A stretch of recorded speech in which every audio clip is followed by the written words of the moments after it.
Go ahead. Yeah, no worries. We can always edit the webinar. Okay, no problem if they get a little bit of Yeah, you're okay. the pre-talk here. I have an alarm set for the time here. I guess it's in 3 minutes since I'm not seeing it on the screen, so I'm seeing it on the phone. As soon as it starts, I'm not going to pay attention to much, except I do have the chat on the other computer there. But I'm just going to start going. But I'll ask for questions, of course, during the time. So anyway, nice to see you guys. Is everybody doing well? No big problems going on? Hey, everybody stay muted. I guess not. Okay. There was one student asking how they can later get the recording. Yeah, most likely we'll post it up on YouTube or Progressive Aligner's website. There will be like a link. They'll send it over to the YouTube, but most likely it'll be uploaded into our YouTube channel. See, I think they, I was looking at it today.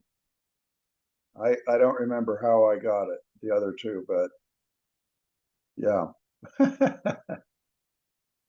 Wherever the other two are, that's where this will be. You know, the other two from Collins. Yeah, they're most likely in the YouTube channel, the Progressive Orthodontic Seminars YouTube channel. I think on the colleague, not the colleague, on they like collaborate, they put the links. I think. Yeah, it'll be shared there too. Yeah, I think Paul put them there on the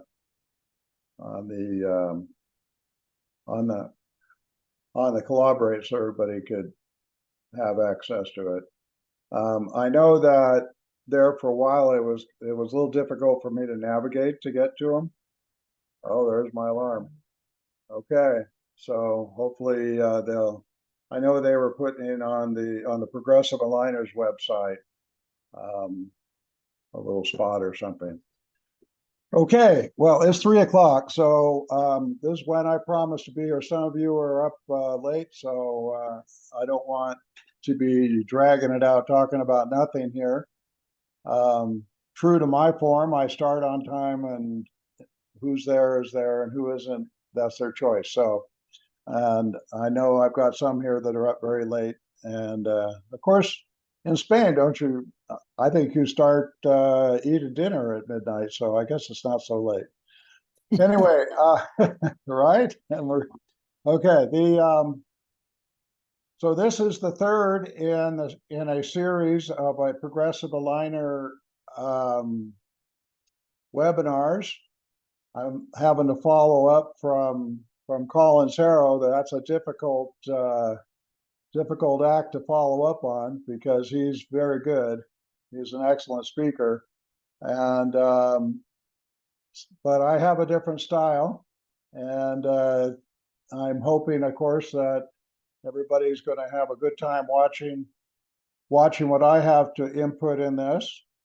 And so I do have some content in terms of title slide type of education, where we're going over concepts. And then I do have a case example that was treated with the exact the product that you're going to be using as like progressive aligners. And it is very specific. So there is a difference here at the progressive aligners. I'm showing you specifically cases treated with the product, how it was treated, what worked, what didn't work, overlays in the whole style that, of course, I made my name doing. Now, in this case, the mentors for the VIP. Let's see here.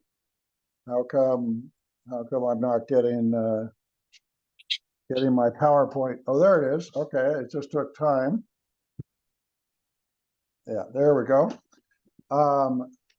My VIP in this case was Lucy Galletley. She's in Australia. And let me explain VIPs. Since I'm not in clinical practice as of a long time ago, but I did retire from 2013 to 2019, 6 years. And then I came back with some purpose. I'm going to go through that with you. And then I ended up with some VIPs that were hired me as their mentor. And one of them was Lucy, and she's fantastic. She's done some amazing work, and she's been a very much inspiring person in my mentoring experience. And so she has agreed to share her cases with me, with you.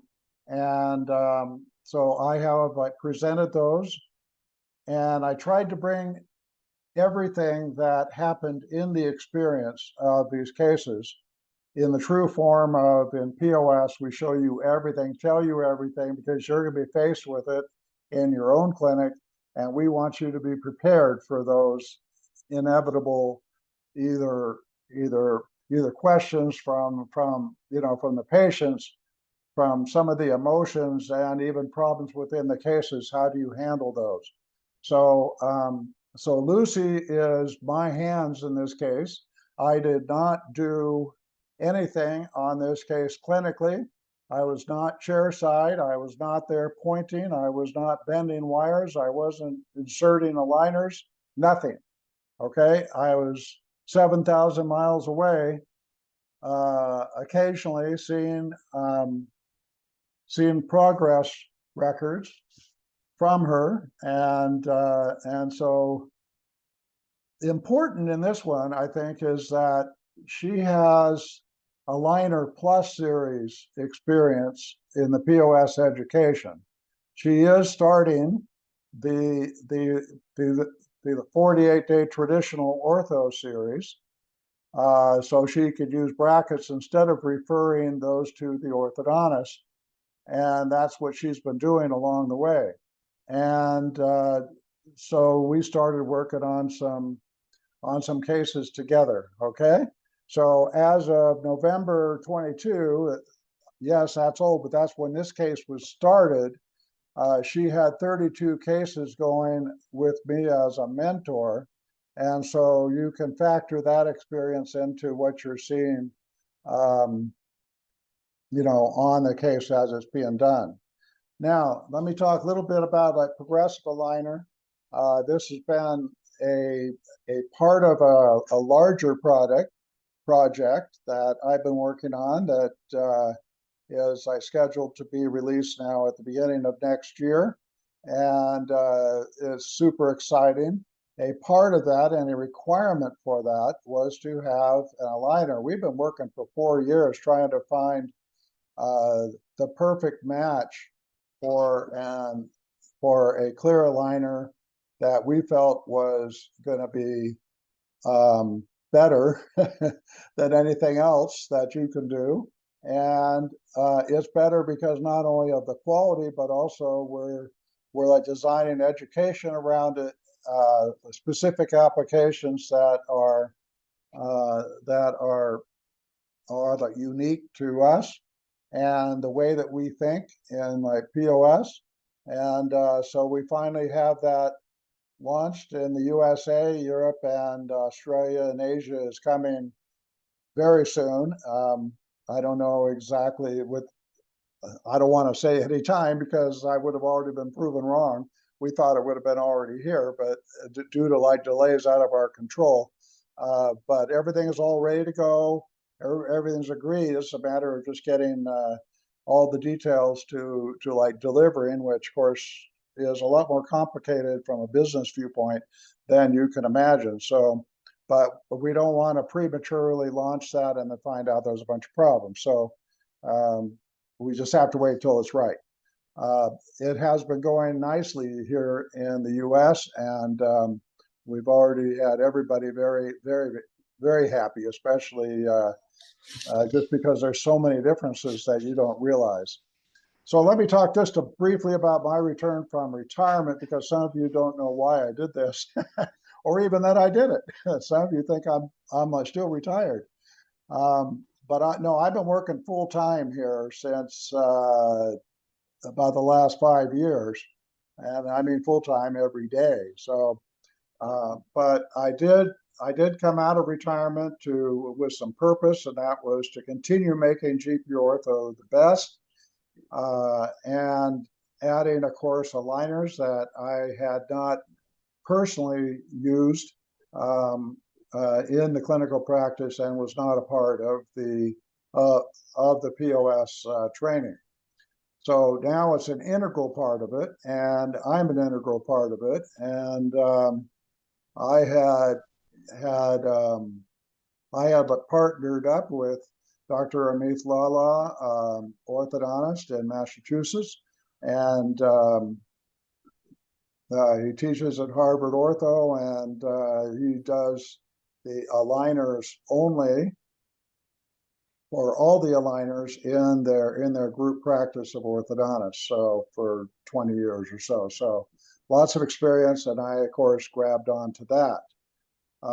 So I'm not in clinical practice. What you're going to see is from there's about like 10 of them, VIPs of like varying experiences, and I think that's important for you to know, for everybody in POS, to make it reproducible. And that was one of the things that was very important in POS, was that whatever was being shown would be real, would be reproducible, would be as you're going to see it in your own practice, and to train you to see what the problems are, what you're looking for, and how to get through the case successfully.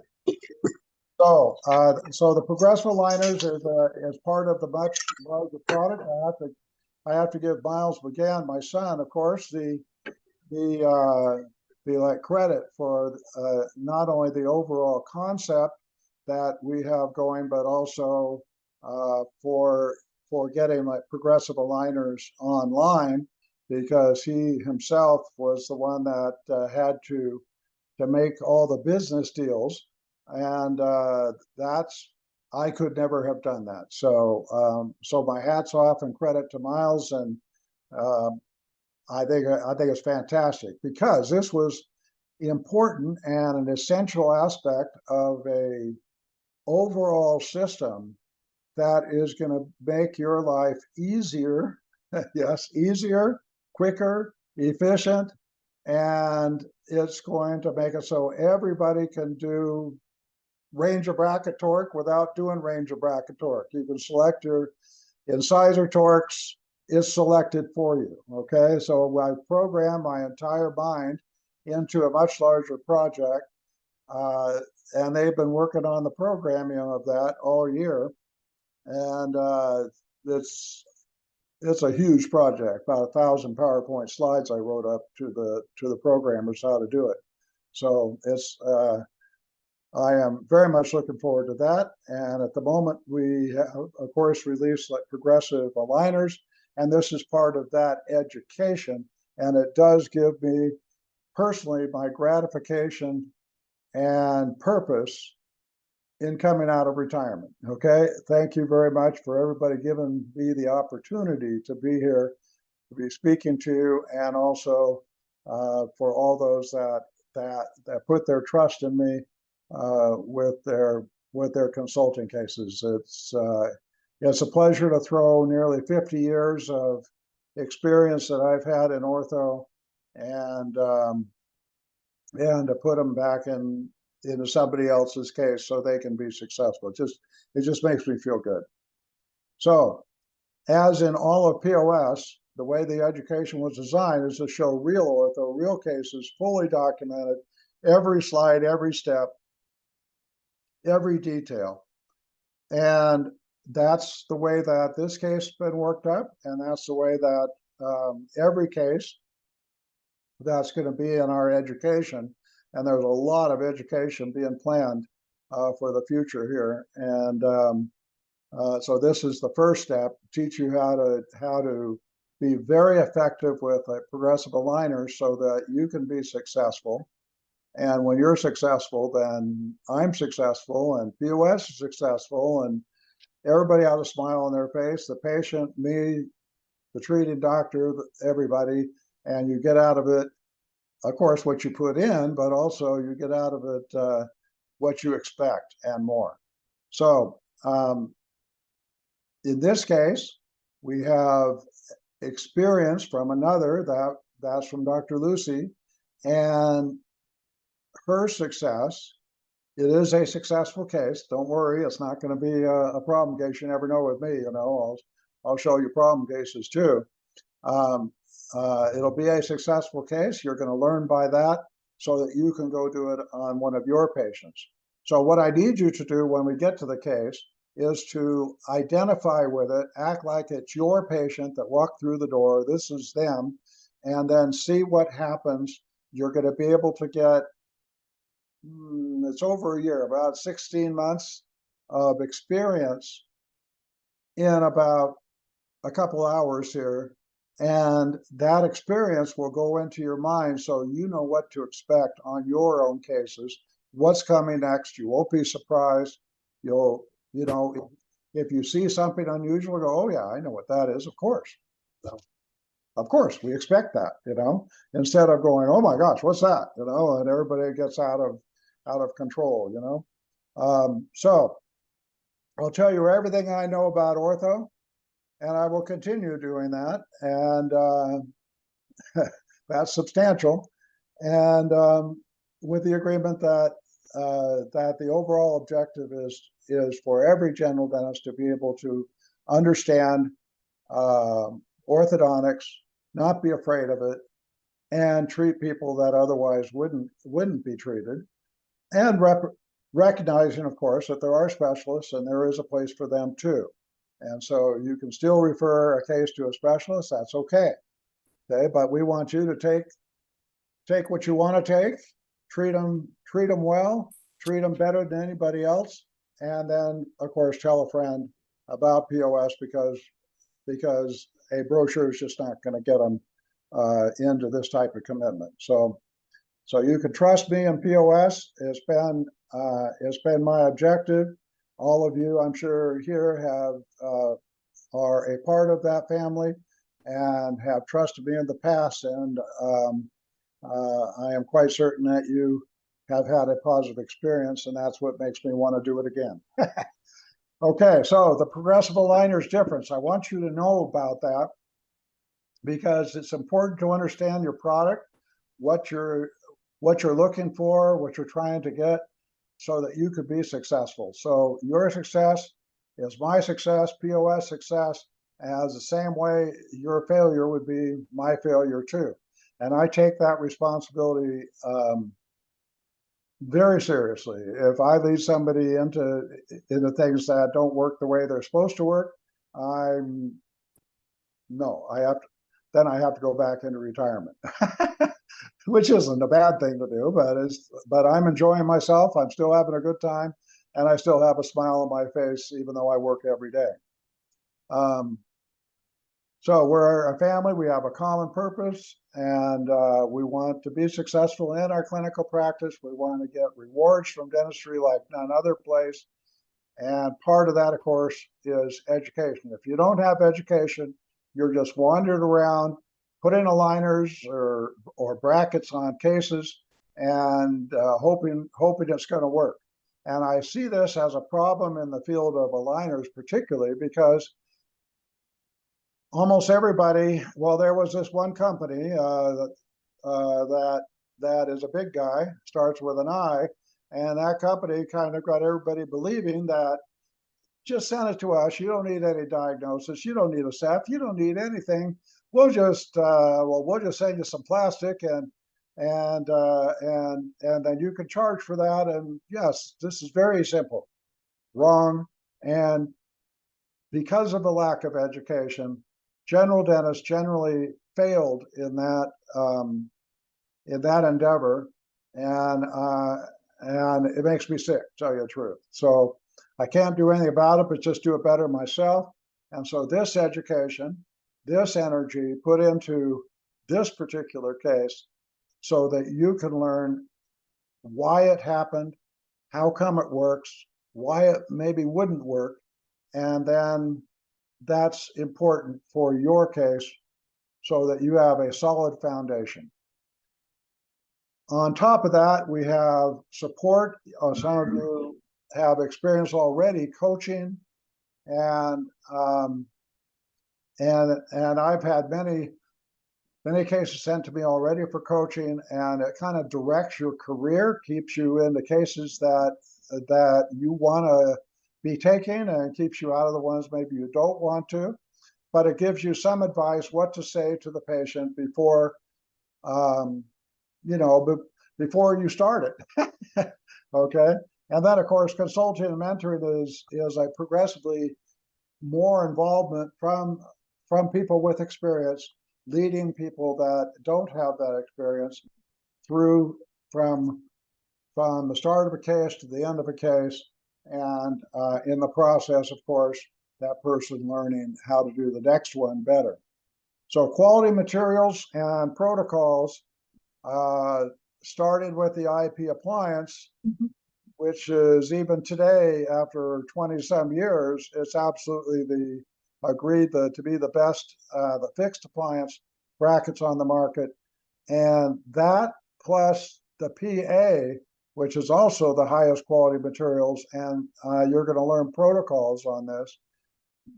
Those two really work together because each one has its strengths and its weaknesses. You just have to learn what they are so that you can apply them in the best way possible. So this business wants you, the GP, and has made finishing aligners, discount schedules, oriented around the smaller user, a support system, education. There is definitely a PA difference, a progressive aligners difference. So it has been designed for the GP, and will continue to be. Okay, the orthodontists, they want to come, okay, but that's not our main focus. Our main focus is somebody that doesn't know what they're doing, did not have specialty education, did not have somebody telling them how to do an aligner. And so we have to tell you how to do it. To expect a general dentist to get a bunch of aligners and put them in the mouth and hope the patient's going to wear them and hope the teeth get straight, maybe it'd be better if you know what you're doing. Okay, and so that's what we're doing here. I know probably every specialist has got some education through their graduate program or through continued education. They will go to Invisalign seminars and things like that you're not invited to. Okay, so this is what we're doing here. Get your education that you need so that you can be successful, you can be comfortable, you know what to expect, what not to expect. And thank you for being here and showing your dedication by being here. And thank you. I appreciate that. Okay, so let's, I'm going to be going through some concepts here next. Are there any questions before I get into the next part here? Let's see, thank you for, let's see. Okay, I don't see anything here on the chat, so let's keep going. Okay, so at the start here, I'm going to tell you there's several concepts which were in the bullet points of advertising this seminar, and I'm going to be covering those issues. A lot of them are going to be not how to use the software. Collins did a great job on that. There'll be more on that coming up, although there's maybe 1 or 2 slides on using the software. But in the orthodontic part of it, correcting rotations. How do we correct rotations with aligners? And it is different than correcting rotations with brackets. Why would it work? Why wouldn't it work? You need to understand that. And overcorrection becomes very important. There is overcorrection in all the rotation, like brackets in IP, and you need to also be able to incorporate that overcorrection into your aligners so you can effectively correct these rotations. People want straight teeth, you're promising straight teeth, and you can deliver, okay? And you can promise them you're going to deliver. It's just a question of how many trays, okay? And if they're going to wear them the way they're supposed to. And then we're going to be talking about torque, angulations of teeth, and not only just the incisors, but also the molars, and how to evaluate a setup on each of those. And then I've got a system that I made up on estimating the number of stages and the time of treatment using model measuring, and I'm gonna let you in on that little secret so that you can be effective in telling patients what to expect, and also possibly setting your fees, because is a 20 tray case going to be the same price as a 100 tray case? Well, we don't do 100 tray cases usually, at least intentionally. We might get to 100 case, trays in a case after several revisions or refinements, but we don't intentionally want to do that because that takes a long time. So we want to know on the number of stages, and if it's going to be too much, then what can we do to reduce those? And that's going to be in a seminar next time, a webinar next time that I'm giving on using brackets first, followed by aligners, okay? So you'll have a protocol of when you might want to do that, and then merge what you know about the brackets with what you know about the aligners and match that to what the patient will buy and what they'll accept, okay? So this is exciting times for me, actually, to see all this come together. We're also going to be talking about finishing aligners, and some of you don't like bending wire. You have a difficult time bending wire. Sometimes you bend wire, it turns out worse than you started. And yeah, that takes a lot of skill at chairside to accomplish. And now we have a way that even if you don't have the skill, nor you want to spend the time to actually do this, you can finish cases really, really nice by combining aligners at the end of a bracket case, to where you don't have to worry about repositioning brackets all the time and getting maybe not even getting them back on any better the second time. And then in this case, we do have some jaw surgery issues in this case, and I want each of you to understand when to apply a jaw surgery protocol so that you can protect yourself from criticism. And it's pretty simple. You just have to document that you considered it, it was presented to the patient, and they refused that and wanted something else, okay? But I want to make sure that you get that protocol, because on the cases sent to me for mentoring, I rarely see it. So, and then intrusion with aligners. And a lot of people think you can't intrude with aligners. You even have a difficult time leveling with brackets and arch wires. So how can we be doing it with aligners? Well, I want you to understand how that's done, what the mechanics of it can be, and how it's done, and why does it work or not work, okay? So it may take us some time today, but this is an ortho class, that's for sure.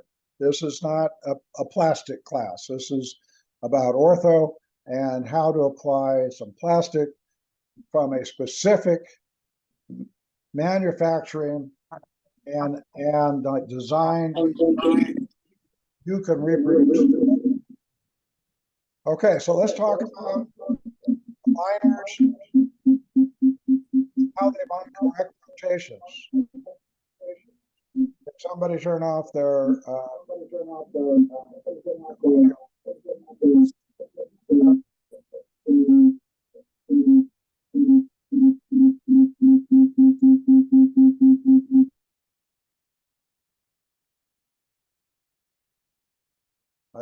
I think it looks like Fawaz. Okay, Fawaz, I'm gonna make you. I'm gonna turn off your.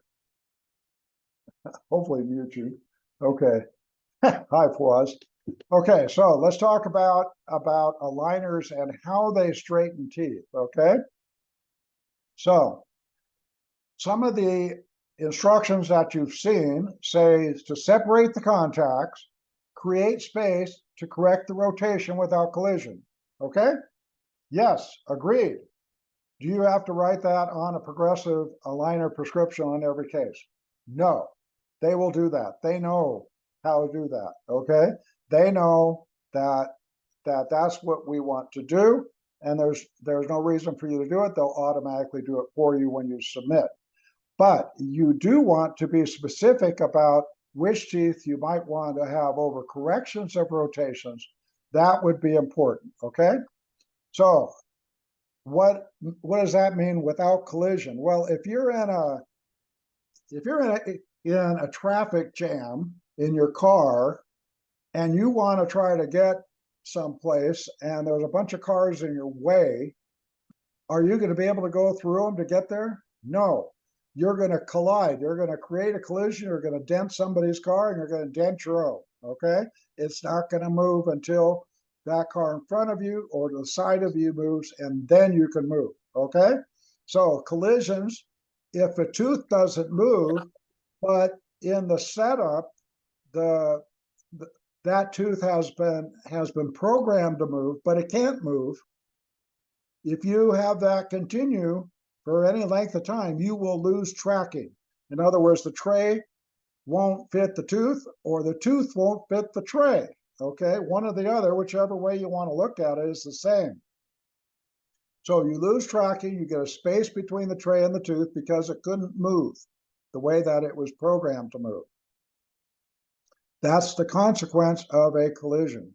Okay, and so it leads to your inability to correct that rotation. Now, brackets and eye-tie wires are different. We don't even care about collisions. In fact, go ahead, bring them all on. We see overlaps. We even count the overlaps, okay? 1 millimeter here, 0.5 millimeter there, 2 millimeters there, okay, great. Put a bracket on, tie in a wire, sit back, and voila, everything just kind of straightens out. Isn't that wonderful? So easy, okay?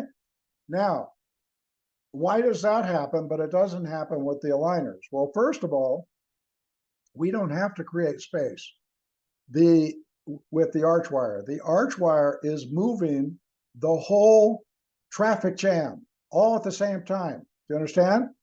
Think of a bracket on each one of the cars around you, and you put a little tie wire between all these cars, and it just starts moving them. Some are going to the side, some are going forward, but they're not going back. They're enlarging, okay, so that you can move. Everybody moves at the same time. Get it? That's what happens with the brackets and tie arch wires. There's nothing in front of those teeth that are straightening, except for maybe a lip or a piece of bone, but they can tip over that piece of cortical bone or some gingival tissue. That's not going to hold anything back. So the arch enlarges. Now on an aligner, you have a piece of plastic in front of there, holding onto that tooth tightly, and it does not allow that arch to enlarge unless it's been programmed. If it's been programmed, yes, they can all move together at the same time. But it's different than the tie arch wire that you just tie in. Everything's just going blah, blah, blah, blah, blah, blah, okay? So it's not as efficient. Aligners are not as efficient correcting rotations as is a bracket and an arch wire. Fact. And next webinar, you'll see it, flat out, okay? So, but we can straighten teeth with aligners, but you're not going to see that 2 or 3 month, everything straight kind of a thing, and the patient wants the braces off. No, you're not going to get that, okay? So we have to create an escape. So that escape is either make some space on either side of the teeth or move the teeth laterally. And in a lot of companies, they move the teeth laterally first. And then once they get some space there, then they start to straighten the front teeth. So the result is that the patient sees nothing happening to their front teeth. And then what do they think? Well, this aligner is not working, because they don't see the back teeth. They don't care about the back teeth. All they care about is our front teeth getting straight. So in my progressive aligners, you're going to see them all moving kind of at the same time. Will they magically just straighten rapidly?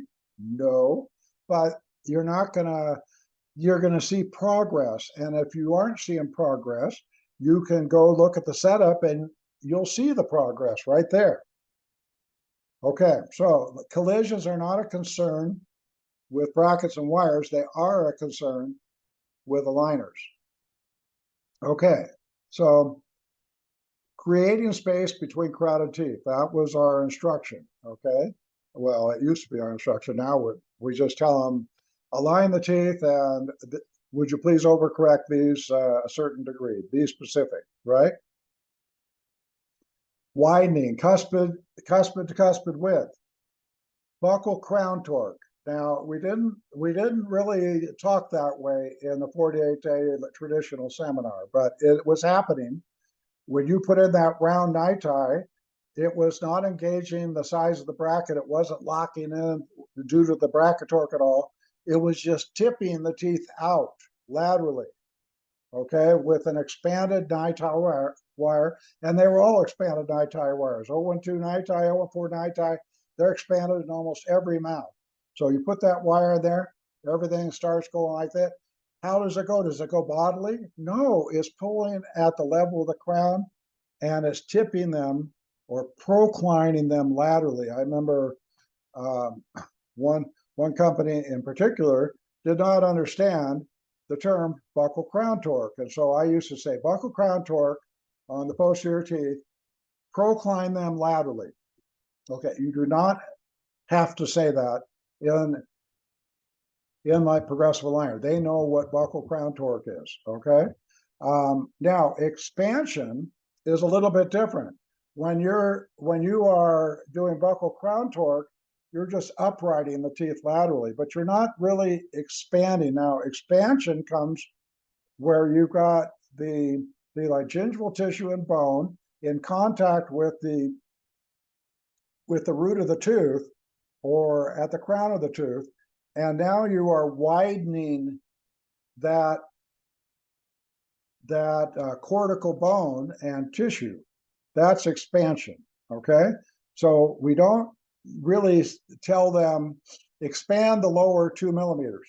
No, if I will show you buccal crown torque. If you see buccal crown torque, the posterior teeth leaning lingual, you say, I want buccal crown torque until the cusp tips get 2 millimeters wider, or maybe on the next case, until the cusp tips get 1 millimeter wider per side, okay?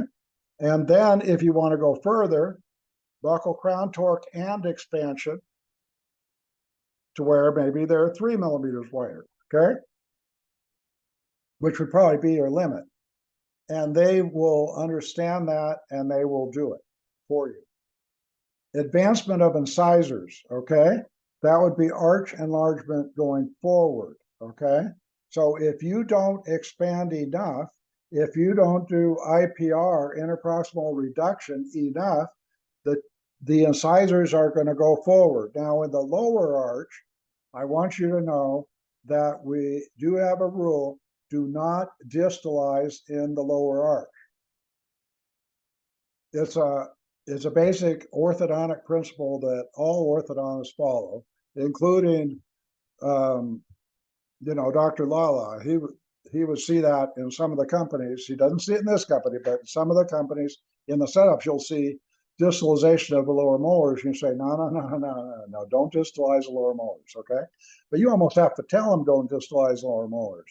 Here, they have orthodontics, orthodontists overseeing it, and I think some of the designers, if you ask me, are probably orthodontists also, but I don't know for that for sure. But they sure know orthodontics, I can tell you that. So interproximal reduction. Now, you're going to be asked to do interproximal reduction on teeth that are not straight yet. Okay, so a single-sided strip. Now, on these strips that you see on the bottom here, you have double-sided and you have single-sided. Now, with brackets, we always used double-sided because we wait for the teeth to be straight. Then we would do the IPR, and we could use double-sided because that we didn't really have the risk of like destroying the tooth anatomy of that tooth. But if you're doing IPR on teeth that are overlap, there is a risk that you're going to make a ledge or something, let's say, okay? So you cannot use rotary instruments with diamond discs to do IPR in aligners. Just don't even do it, okay? Because you are going to be doing IPR on teeth that are not straight yet, and you definitely cannot use like a rotary instrument. If you do use a rotary instrument, just by the way, if it says 0.5 millimeters, let's say, by the time you get that disc down and back, you can imagine there's a wobble on that disc, and it'll be about 0.7, okay, or 0.8. It'll be more tooth removed with the rotary instrument disc than if you, than what it's advertised, okay?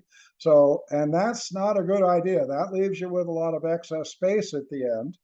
Although in this system, they will be able to like correct all that space, but it's not a good habit. In other words, it's more precise how much enamel you're going to be removing than what I used to do when I was doing, we used to call it stripping, and that's pretty much what we were doing because I was taking a double-sided diamond disc. We didn't have all these different sizes. We just ran it through there and made a giant space between the teeth and then closed it. So no, that's not allowed anymore. So then you wrap around the contact with the single-sided strip, then you flip it the other way and you wrap around the other contact, okay? So, and at patient visits, in addition to what's scheduled, if you take floss, or I know that Collins, he had a special little hygiene polishing strip that the hygienist would use to get the calculus off, and so he would use that just to clean the contact. So he was telling his patients, I'm cleaning in between your teeth there. And he was true because he was using one made for hygiene so that we can, and then he was loosening the contact so that they were able to move. Friction of the contacts, either due to irregular surfaces or a collision, will slow down or stop the correction of rotation. So you need some little thin strips, even little hygiene ones, and at each appointment, you just slide it in there, just make sure everything is loose enough to move, okay? I just changed slide, hopefully everybody saw it. I'm now on rotation correction, progressive aligners. Yes, it's working. I just logged that and logged in. Okay, everything's fine. Okay, so the crowd principle, I've kind of explained it to you, and that's what's going to be used in my progressive aligners. So all the teeth are moving at the same time, unless it's distalization, then you'll see teeth will move in segments or, one at a time, but, not all at the same time. There will be enlargement of the arch form. mostly laterally, sometimes advancement, but you're not going to see in the aligners a lot of incisor advancement. You're not going to see the open bite that you saw from the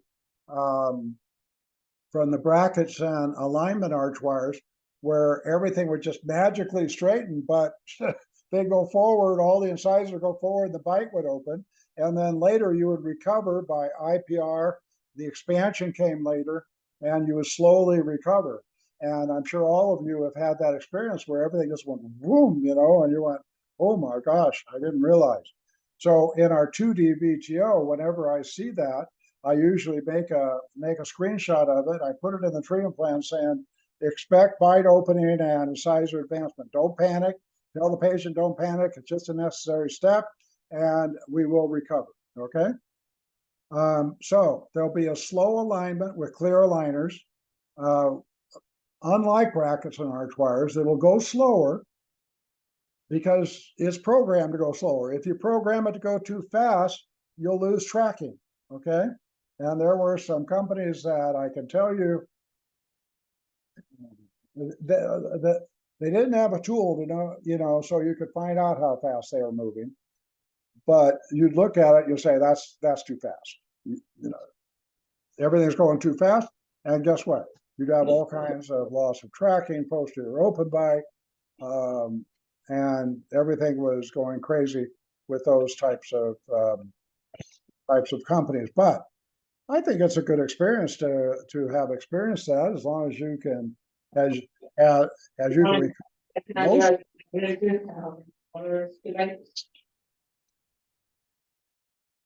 Is someone trying to talk to me? No.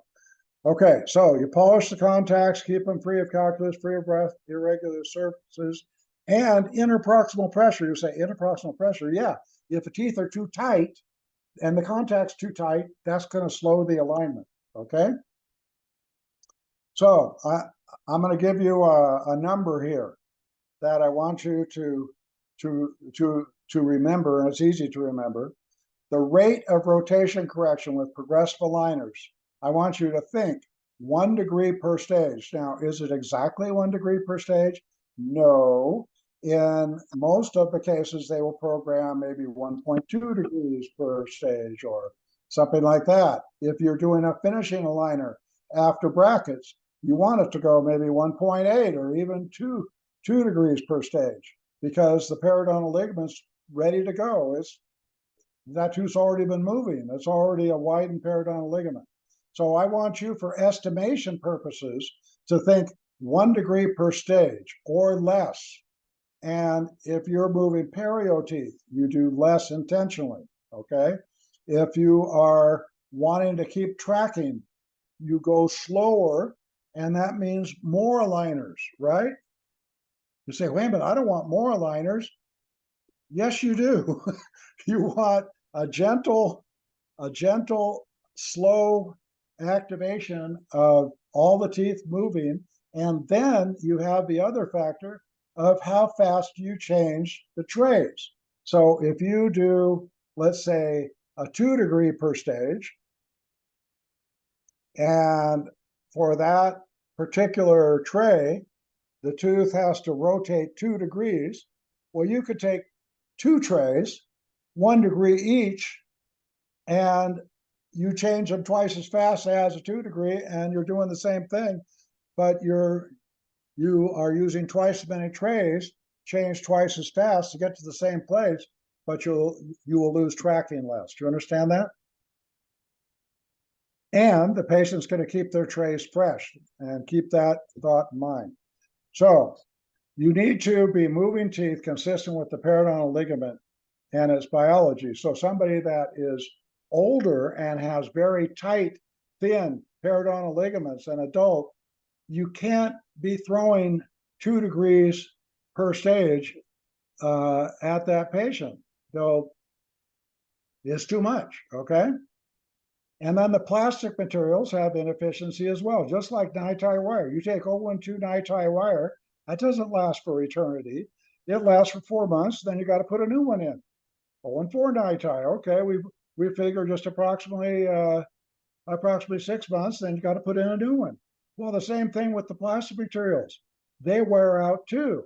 So they have an elasticity to them.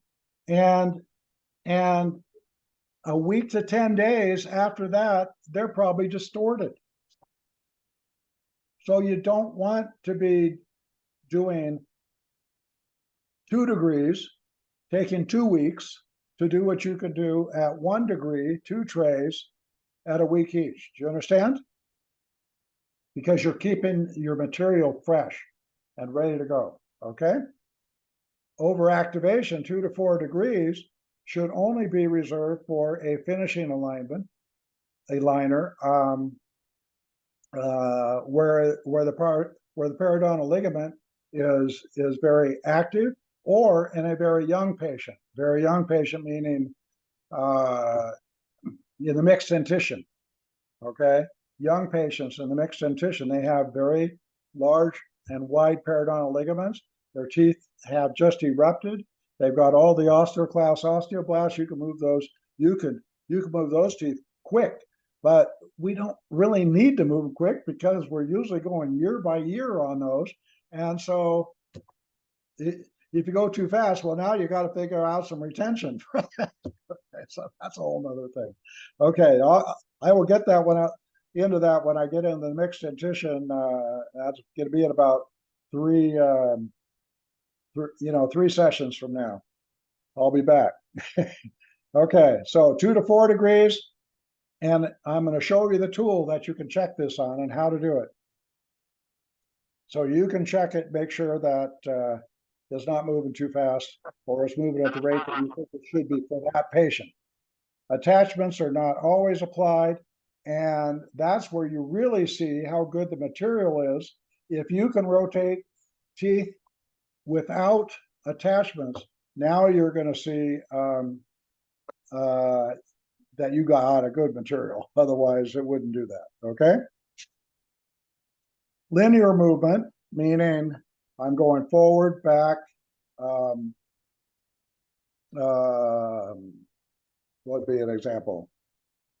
But, moving an upper molar back in distalization, okay? Linear movement, forward, back, and rotation. There is a hinge door. If the door is falling down and it's rotating, it's all it wants to go that way, right? Okay, so there is a principle that all the teeth moving at the same time from their starting position to an endpoint position in all planes of space will be effective. And that's important. That's what we're doing here, okay? So even though we're talking about just rotation, you'll see when we get to the tooth movement tables, they're moving in all different directions at the same time. So progressive aligners, we move teeth at a slow pace, intentionally, similar to the crowd principle, and it continues to rotate until the desired overcorrection, okay? Okay, so aligners versus brackets. Brackets and arch wires have no restrictions. Everything is arch enlargement, okay? Without restrictions. And we don't worry about collisions. They don't stop anything for very long, and everything, one way or another, collides, and it'd be like you being in a crowd and you're pushing the person in front of you. Even though you are colliding with them, you're going to push them in the back and say, come on, move forward, and you're pushing them forward. That's kind of the arch wire thing. That could also happen with the aligners, but it's a little bit, we don't know for sure. We can't see it, okay? But the teeth can bind, or they can get stuck, and for one reason or another, unless it's programmed into the plastic. And this is where you're going to find a huge difference between the setups from company to company, okay? There's a huge difference, and I'm telling you, I know what this one does. I have documented it over 4 years, and I know exactly what's going to happen. We're using the same plastic. We're using the same concepts, even though some of them have been refined. And so we used to have an instruction, separate the contacts at least 0.2 millimeter before correcting rotation. You don't have to write that. They'll do it. Okay, and I will show you how to see that they did that. Okay. About the only thing that could really mess this up would be, let's say, an ankylos tooth, and it won't move. Of course, that's going to mess everything up no matter what appliance you have, okay? And I actually do have an ankylosed tooth in one of the cases, so that that I finally identified, and we went to some brackets, and all the teeth are moving to the ankylosed tooth. Luckily, it's going to work out pretty good. That tooth wasn't in a terrible position. Okay, but if you do thousands of cases, you're going to get a few ankylosed tooth, okay? So this is the crowd example. This is what it looks like. This is tracking. Each one of these blue lines, this is the tooth number, 3, 4, for instance. And well, you can see that 3, 4, 3, 4, well, that's not even rotated.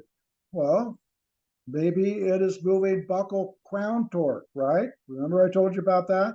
And you can see the buccal surface from the top. That means the tooth is leaning lingual. So maybe 3, 4 is moving buccal crown torque, maybe not rotation, but it's moving. It's moving from stage 2, 3, 4, 5, 6, 7, 8, 9, 10, 11, 12, 13, 14, 15, 16, 17, 18, 19, 20. It'd be grayed out if the tooth's not moving.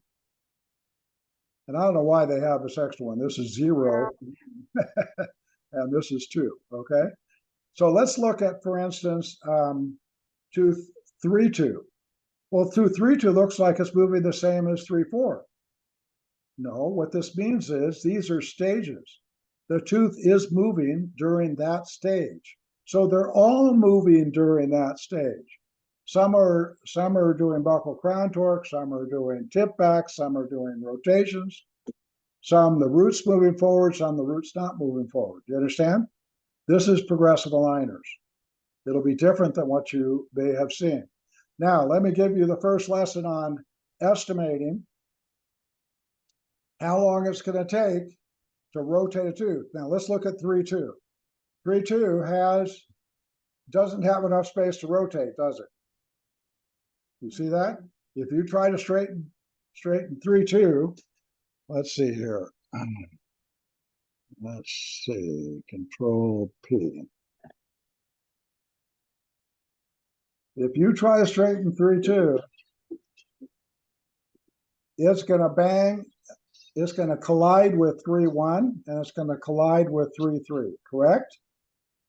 Because there's tooth mass here. Now, if you don't want to do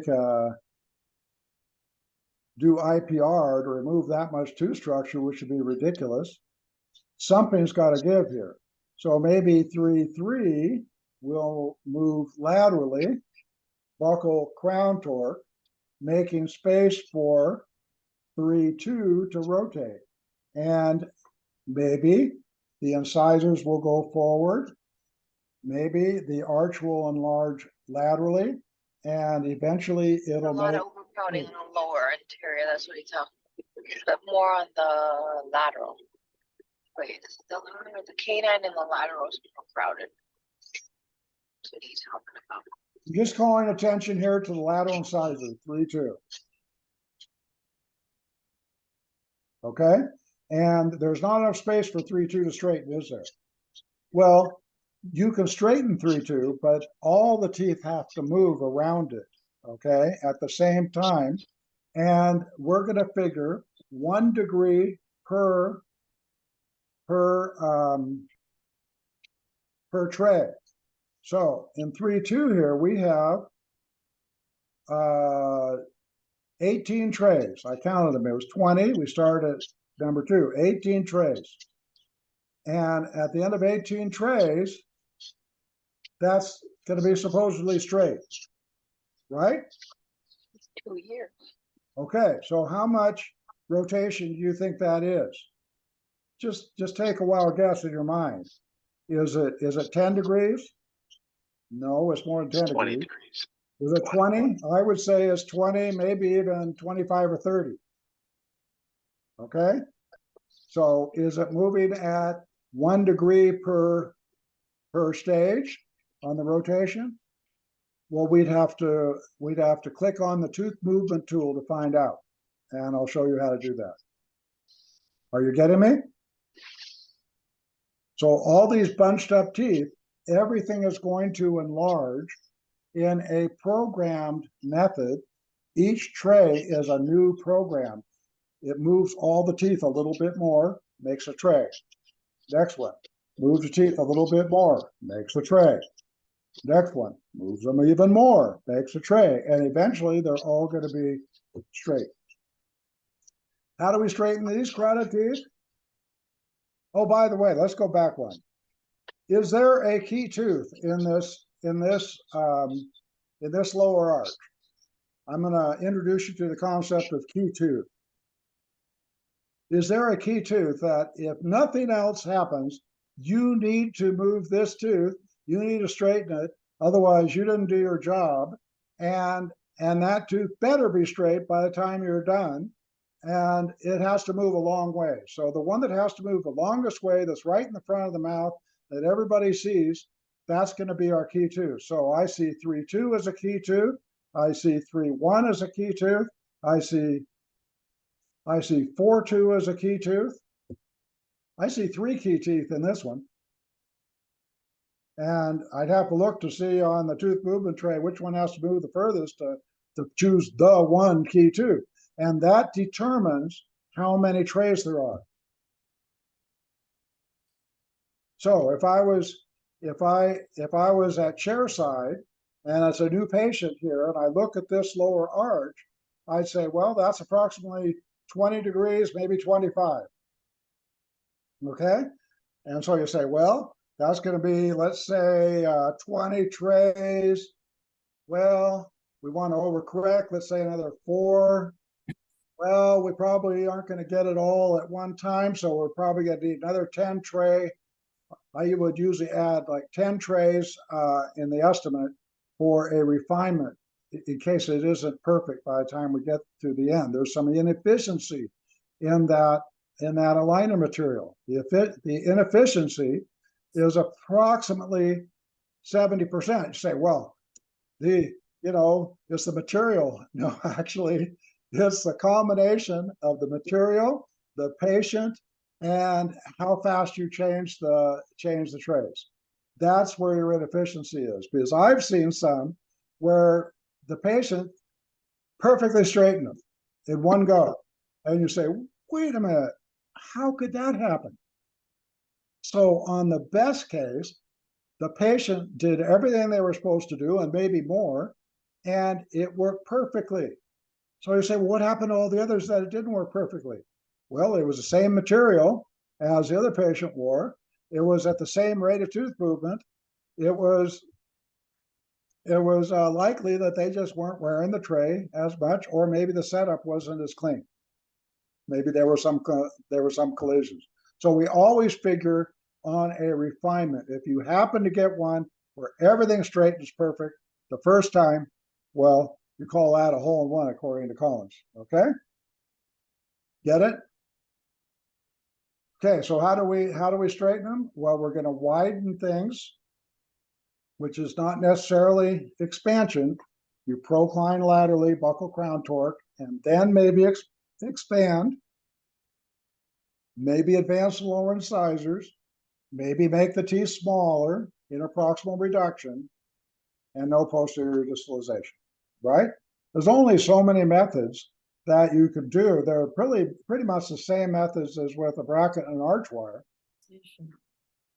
It's just different because one of them is wrapped in its own little casing, nice and tight, held there. So the casing has to be programmed or it doesn't work. Okay, now, how much is 3 degrees or 5 degrees? This is overcorrection. Now, if you want to add something for inefficiency, which I did in the IP rotation bracket, I added 4 degrees. Do you see an overcorrected tooth at the end? Likely not. You see a straight tooth at the end. So there was a 4 degree inefficiency in rotations with the with the fixed appliance in an arch wire. Well, if there is an inefficiency in rotating with plastic, assuming that the patient is going to wear the aligner, you want to incorporate overcorrection, even though you won't see the tooth rotated or over-rotated. This will extend your trays longer or make the activation per tray greater to get to your endpoint plus some overcorrection. So here's the overcorrection. So here's our starting. Here's our starting up here, right? Everybody with me? So let's look at this canine. The canine has a distal rotation, right? So I get it back on the first setup and I say, well, is that fully corrected? Not really. It's not quite there, is it? It's not fully corrected. It's a little undercorrected. I'd like that mesial to be in just a little bit more to be fully corrected. So I tell them add 5 degrees. Oops. Anyway, you can get it. And now that line is a little bit more fully corrected or overcorrected. Do you get that? So you need to incorporate and tell them, usually these days I write down 4 degrees. Which teeth do I want 4 degrees overcorrection? I'd want the key tooth. I want this one. 3-3. I want probably 3-2. I want 3-1. I want 4-1. And I want 4-2. I want all those overcorrected. How much? 4 degrees. Now this one, it came back undercorrected, and I said, add 5 degrees to it. And I will show you how to actually figure that out. But for now, I want you to know, what does 5 degree look like? What does 3 degree look like? So this one comes back, and it looks like it's fully corrected. But it started out with a mesial rotation. And so now, no, a distal rotation, sorry. It started out as a distal rotation, this one, 4-1 right here. It has a distal rotation. It's fully corrected now. And I say, no, add 3 degrees. And it's just a little bit more. So 3 degrees is hardly even visible. Okay? And then here's another 3 degree. This one was 4-2. It was a mesial rotation. It's pretty much straight. And I said, no, take it a little more. Add 3 degrees. Now, would you ever see that in the mouth? No, you're not going to see that. Why? Because the tooth's probably not going to rotate all the way. If that started out as a 20-degree rotation, now you're saying it's a 23-degree rotation. It'll still probably only go 18. Okay, it'll still be undercorrected. You get that concept? So this is 3 degrees or 5 degree, kind of the way it looks. Let's look at 6 degrees. So this one we had the starting. It had a distal rotation. It comes 24 degrees. That's how much was incorporated into this setup. So they rotated 24 to get to this. And I said, no, do another 6 degrees. And it looks like that. And that's what I want in the setup. Are you with me? Okay. So 6 degrees is visible, isn't it? You're going to see 6 degrees. But will you see it in the mouth clinically? Answer, no, because the inefficiency, well, if you look at here, 24 degrees was to like a full correction, okay? And I added 6. Well, 6 into 24, that is a 20%. Let's see, was it 4 times 6, 4 times 6, 24, right? Okay, so it's a 25% overcorrection to go from 24 to 30. You get that? And what did I say? About a 70% efficiency or a 30% inefficiency you can figure in most aligners, okay? That's a combination of the material, maybe the attachment breaks, the patient's not wearing it exactly right, all these things, and how fast are they changing the tray, okay? Let's look at 9 degrees. So here's another cuspid. This cuspid is a 21-degree rotation to get to here, but it's not fully corrected. Okay, it's not fully corrected. That's still undercorrected. So I said add 9 degrees to this one, and now it looks a little overcorrected. Can you see that? So that's 9 degrees. Get it? Because you're going to give this instruction. I want you to get this. Okay? You're going to look at it and say, no, that's not even fully corrected yet. I need another 5 degrees just to get it corrected. And then I want another 4 degrees overcorrection. So change it from 21 to 30. This one is 6 degrees. So this one, the bicuspid, we look here and it's this way, 36-degree rotation.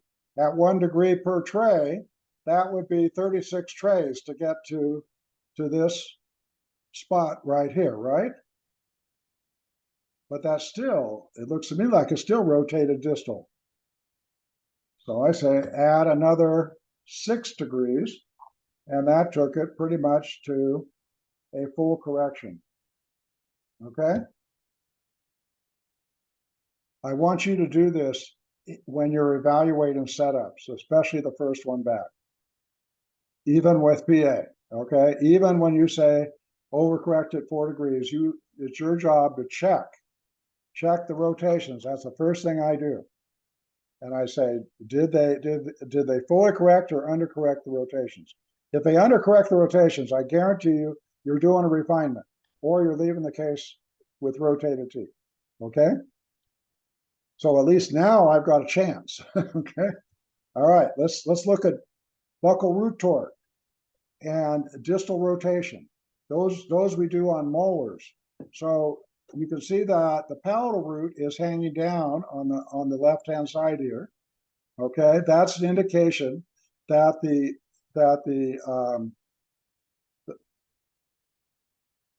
root apex needs to move to the buccal. Okay, so this is a 10-degree buccal root torque, BRT, right there. You see that? And it took that palatal cusp, and you have to actually say, I want 10-degree buccal root torque, palatal up. Okay, or if there is an opposing tooth, which in this case I don't think there was, then you'd have to say, you know, it might be obvious, bring the buccal down into the bite. Okay, so that's what 10 degrees looks like. Okay, and then from the back here, you can see what 10 degrees looks like. It has this angle, and then it has this angle, right? And so what do we have here? 10-degree buccal root torque on 1/7. This is the root apex. Okay. You have either the crown or the root apex. So on this one, I want to see how far did the root move? Well, the root moved 2.8 degrees millimeters. If it doesn't say degrees, that means millimeters. So 2.9 degree buccal, the apex moved laterally, moved to the buccal. 0.1 millimeter per tray. 1 degree per tray, 0.1 millimeter per tray. So this would be 29 trays to get this, 2.9. Get that? 29 trays, get that 2.9. Say, well, it's only 10 degrees. That means 10 trays. No, you look at the how far it moves linearly. Okay, and then if they go more, you say, okay, in that case, they thought they could go more. Now they have things set for expansion, for buccal root torque, and we're not seeing how many trays here, but they will choose the key tooth, the one that has to move the furthest, and that determines how many trays they're telling you they're going to agree to do to accomplish the job. So then this one, looking at it from the occlusal here, this is a 13-degree distal rotation. This is on upper molars. So if I draw a line through the central groove, they rotated that tooth around what? Around the palatal, around the palatal root axis. Okay, that's a major contributor to correcting class 2. The same thing, if you look on the buccal on a class 2 case, on the 5, you see how this one is mesial rotated? It's going to look mesial, it's going to look class 2 on the buccal. The same thing with this one. See this? 1/6. There is a distal rotation on that. So distal rotation on the upper molars and the first and the second premolar is important to get your class 1, and they rotate it around these palatal roots. Are you with me on this? Don't say yes, don't say no. Okay, and then they had intrusion, 1.1 millimeters, 11 trays, right? 0.1 millimeter per tray. See how easy it is to kind of estimate? Okay. And this gives you the tool to figure out what you want. And if you want more, you say change 2.9 to 3.5. Done. Okay? And it'll come back with 3.5.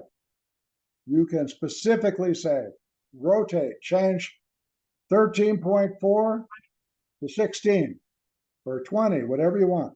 Okay? So the key tooth estimate. Let's look at this one. This has to do with smile stream. You did model measuring. If you click on the calculations tab on model measuring, it takes you to, in that big set of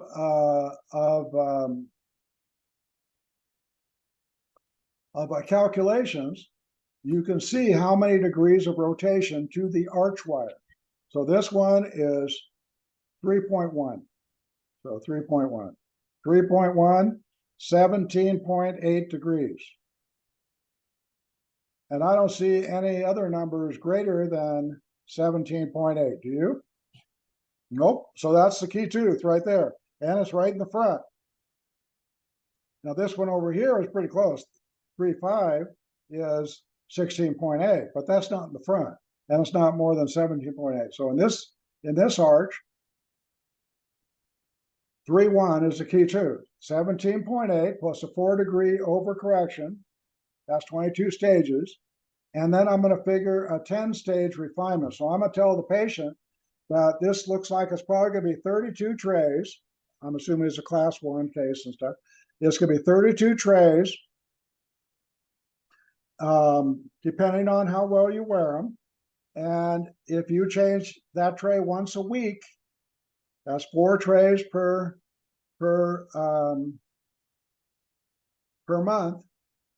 For 32 trays, that's 8 months. Okay, so you say that tooth will be straight, more than straight, at 8 months. Okay, and if everything else is good, you might be done in 8 months. So this is how you estimate time of treatment using model measuring and smile stream. So this one in the upper arch, I have an arrow pointing to 2.3. Well, 2.3 is 16.8. But that's a cuspid. Now, a cuspid is a little bit more difficult, but I would still say that within this, you would probably see the first set of trays would probably be 22 stages, because you asked for 4-degree overcorrection on the 17.8, and so this is the key to, and it would say you get back 22 stages. So you run through the 22 stages, you find out that 3.1 is still not fully corrected or overcorrected. So you set in for a refinement, and I'm going to figure 10-stage refinement. Okay? Are you with me here? Okay, so efficiencies of the aligners. Now, if you look at this right here, this little gray area here, this is optimal tooth movement. Now, you saw optimal tooth movement in a similar graph when you were doing fixed. It went something like this. Started here, optimal tooth movement area, and down. It stopped. And this was the optimal tooth movement from here to here. And that's the force that you wanted to apply through your arch wires and your brackets. Some of you remember that. Okay, well, here's another one. This is with a liner talking about the material decay. So the material starts out, this is each day, day one, okay, day 2, day 3, day 4, day 3, day 6, day 6. Oh my gosh, at day 7, at a week, it's almost out of the range there. It started to be too heavy, okay? Too heavy a force. It'd be like putting in 0.6 NiTi when it's a very rotated tooth, and you should be using 0.2 NiTi, and 0.2 NiTi works better because why? Because the force is lighter. You're overpowering the force. Less force moves teeth more efficiently. Okay, so this one maybe it'd be like putting in an 0.6 and you had too much activation there. Okay, or maybe this was 2 millimeters. You know, this is the amount of force if you activated that model 2 degrees instead of 1, and now you put the tray down and you have to force it down with chewies, and in the process you are putting this much force, and then the material decays in a day or two, and then the teeth start moving. You get it? And then somewhere out here, probably about 9 or 10 days, it'll be worn out. So for you to be wearing trays or telling your patient to wear trays 3 to 4 weeks because they're not wearing them enough. Of course, they're not wearing out the tray if they're not wearing it enough.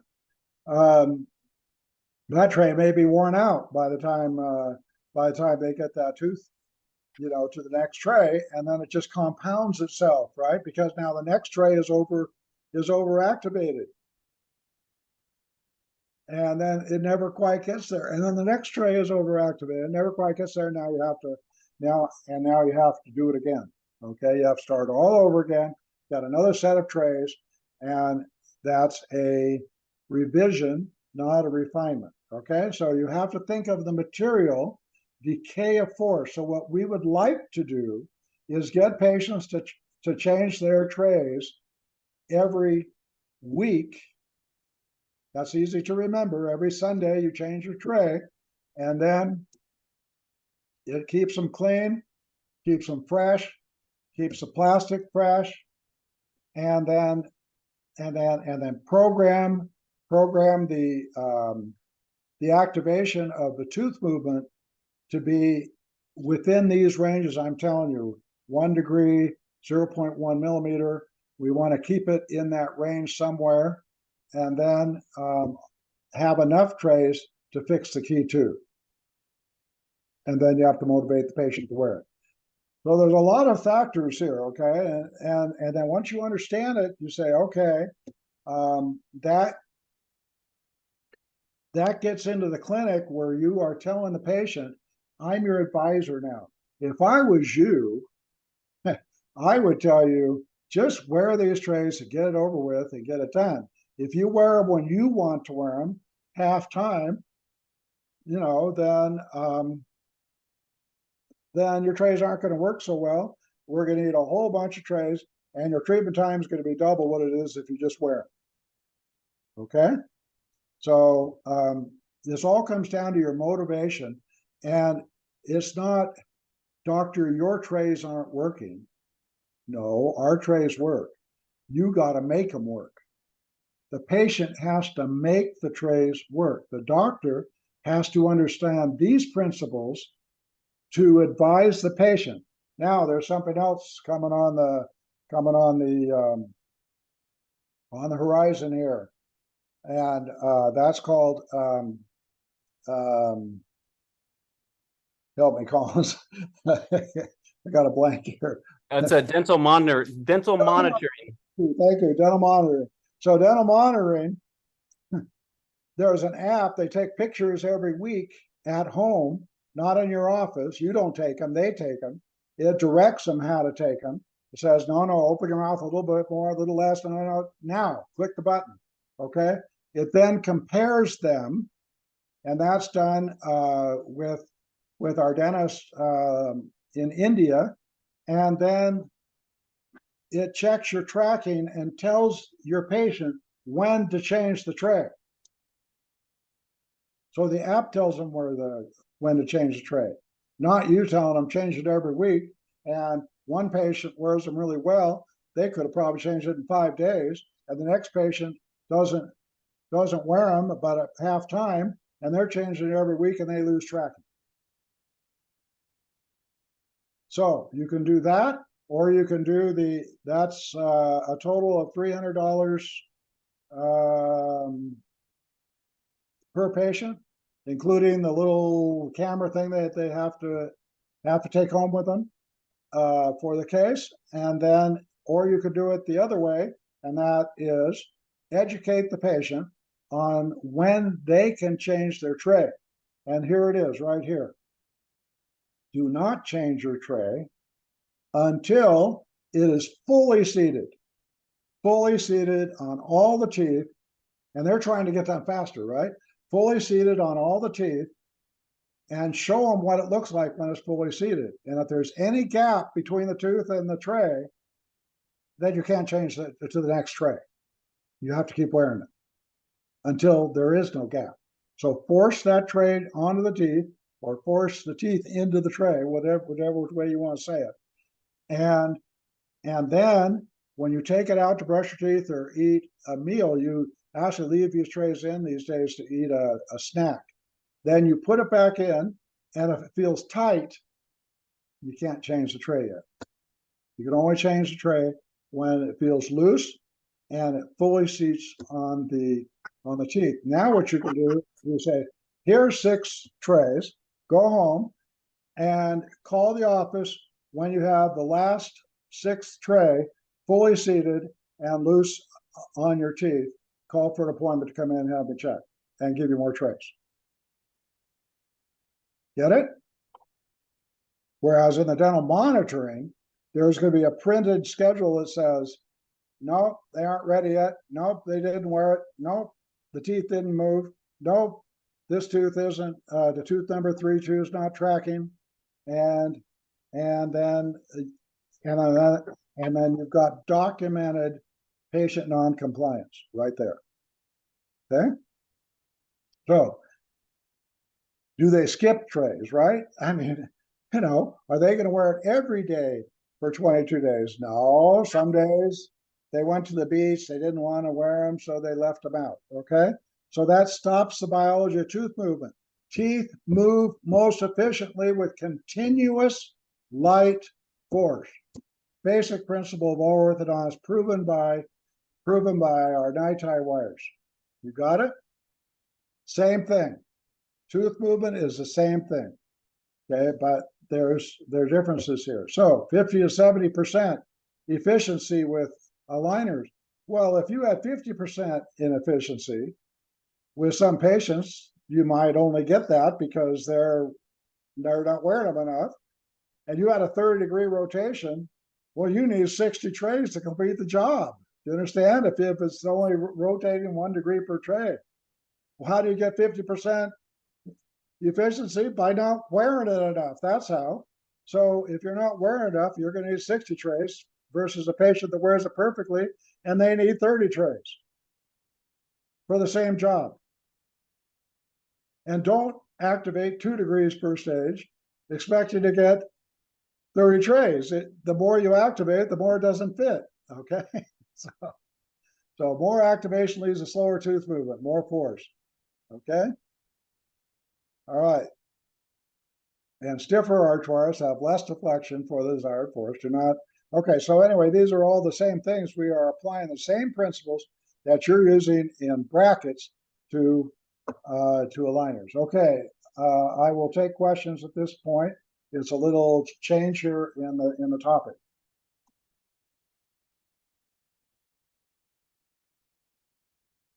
Everybody get it? Okay. I didn't think I spoke that clearly. Okay. 8s, third molars. Now this one is a problem. Okay. I have to tell you, this is one of the problems we have in aligners. We also have it in brackets, but it's accelerated even more in aligners. Now, these third molars over here are pushing on this 7, and it has a distal crown tip. Okay, the crown has rotated around and has a distal crown tip. Now, for you to straighten the root of that 7 to level that, like you can see down here, you want to level that tooth, right? It's not in the bite. Well, the root has to go back, and it can't go back because the third molar is there. And so what happens is that the end of the tray pops loose. It can't move. The tooth can't move. And if the tooth can't move and the tray thinks it's moving because the model's been set up for it to be moving and the tray is made to the move position, then eventually the tray doesn't fit at all. And then the other thing is that you can get posterior open bite with the third molars like this. What'll happen is that, let's say on this upper one, you want to move the root distal, so you can get the distal down here, right? We want to get, this is alginate or whatever, an impression. We want to get that down to level it, and then the root can't go back, so either the crown goes forward or it extrudes, but it can't, it may not extrude, so all these others intrude. So you get posterior open bite from third molars too. It's one of the causes of posterior open bite. And we're looking, of course, at the incisors, thinking the incisors are too much in contact. And in fact, it was the third molars all along. Okay, so when do you take out this tooth? These molars? Well, you'd like to get them out right away. They're not going anywhere. They're not doing anybody any good. So you want to get those out right away, so it doesn't interfere with your tooth movement. Because are you going to end the trays on the 6s? No, you can't do that, because then you'll get a super eruption of the second molars. So on this, if you can't talk the patient out of these third molars, of course, they're looking at a $5,000 aligner bill, and on top of that, a $2,000 take out those third molars. Well, it may take them out of the game. So you say, well, okay. So now you give the instruction, cover in the tray on the mesial third of that second molar, but don't try to do distal root torque and everything else. The other thing it'll do is it'll push all those teeth forward from the first molar forward, And, you know, you do that on the upper, now you've got a class 2 case. Or more class 2, okay? So do you understand the third molars? So you always have to look at the third molars. Now, when you do get the third molars out, now you need to get a scan of the distal of the 7 there so they can end the tray. And make sure that you get that scan. If you don't get the scan, they just have to end it the best way that they can, and you'll get a little note that says, well, we see some distortions, you know, problems with your scan. Okay. Any questions about third molars? That's just a real quick one. You'll see it. You'll see it on a lot of the cases, and you'll see case by case, and I'll be going through it saying these third molars got to go, or no, it's okay. We can work with them. Okay. So you're just thinking, what do I have to do? What movements do I have to do? And are they in the way?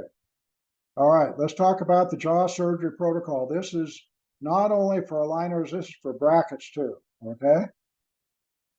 For brackets. Now, I am changing the emphasis on determining skeletal class 2 to use the widths measurements on all cases. Forget A and B.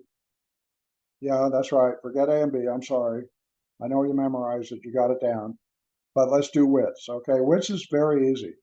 Widths of 0 plus or minus 1 is skeletal class 1. So if you have widths of a +1, widths of a -1, then that's a skeletal class 1. If you have widths of something more than 1, of say a width of +4, well, that's a skeletal class 2, and to get the inclinations of the incisors correct, you have to use jaw surgery, okay? If you don't use jaw surgery, then you have to either retrocline the upper incisor or procline the lower incisor to get an ideal overjet, and you'll finish with some class 2 in the final bite, okay? With the right amount of overjets. So that's called a dental compensation. So the protocol is you need to recognize what a surgery case is. The starting point is easy to do. You say anything that is a skeletal class 2, I either have to do a dental compensation or do jaw surgery. So you say, well, you mean if it's a width of a +2, you have to list surgery? No. But if it's a width of a +4 or a +6, you say, oh no, this is a surgery case in the specialty, and it probably is. And the patient has declined that treatment approach and has accepted a non-surgical treatment alternative with compromises.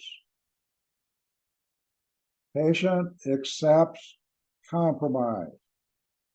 Okay? Documented in the treatment options that you consider. Now, even better is that you say facial aesthetics will be best with surgery. So don't come to me and say that your face isn't right with the dental correction. And we have to decompensate the incisors. Okay, in other words, for a jaw surgery case, you decompensate the incisors, make ideal incisor inclinations, and you level the curvus speed, and then you do the jaw surgery. So if you don't do jaw surgery, then you have to compensate the incisors. For a class 2 compensation, upper incisor is retroclined, lower incisor is proclined, one or both. The more widths that you have, the more you have to do both. Class 3, dental compensation in a non-surgical treatment is a proclined upper incisor and a retroclined lower incisor, one or both. If you can get away with just one, you do one. Most of the time, that's the lower incisor retrocline. If you have to do both, Well, that's what that SLI bracket is in there for the dental compensation on the upper.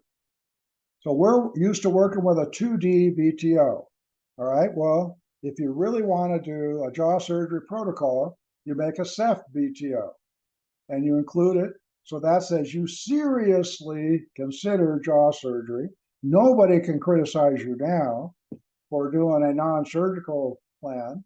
And you showed the patient that you see, this looks better. And then you document their refusal. Okay? That's easy enough to do. You just hold down the shift key. You select the molars, the upper jaw. You, in this case, move it up all at the same time. And then you auto rotate the lower up and forward. There's a little green C, I think it is up there, and you rotate the whole thing after selecting all those structures. And then you kind of clean it up a little bit, getting the soft tissue looking better. Okay? So one of the protocols on a jaw surgery case is to make a CEF VTO. And now any third party looking at your chart is going to say, wait a minute. They know what they're doing. They considered surgery, patient refused. That's your protocol. Is to protect a third party from criticizing you, saying you're a GP, you don't know what surgery is. Okay? And anybody that goes to a specialty program will know what jaw surgery is and under what circumstances they need to do it. And then they'll get out there and practice. They'll have a maxillofacial surgeon. My son is one of them. And they refer him all these jaw surgery cases. And of course, he has to agree to do the surgery. So they learn very quick what a jaw surgery case is and what it's not. So if you want to do non-surgical treatments on a jaw surgery case, you have to do this. Agreed? And then I turn off the x-ray and I get a line drawing to compare with the 2D VTO non-surgical with the dental compensation to show the compromises. Okay? Any questions on jaw surgery protocol? Excuse me, can you repeat what width is for class 3? Class Oh, 3? sorry, I didn't say it. Width for class 3 would be less than -1. So a -2, -3, -4, -5 is progressively worse in skeletal class 3. So if you have a case that's a -3 on the widths, then you'll have to have a dental compensation. That's pretty mild, so you'll probably just have a retroclined lower incisor. You'll probably do IPR on the lower to make the proper amount of overjet. If you have a -10, well, now you're going to have to procline the upper incisor and retrocline the lower incisor as a dental compensation to fit the jawbones. Okay? Okay, thank you. Okay. So let's talk about class 2 elastics with aligners. Okay? Now, an aligner, theoretically, you can start class 2 elastics from the first, from the first tray. And actually, I heard that in one of the seminars I took. And you can start at any time. No, you can't. I'm going to tell you when you can and when you can't. Okay? So there is not the need to wait for 18 by 25 NiTi or 1925 stainless to start your class 2 rubber bands.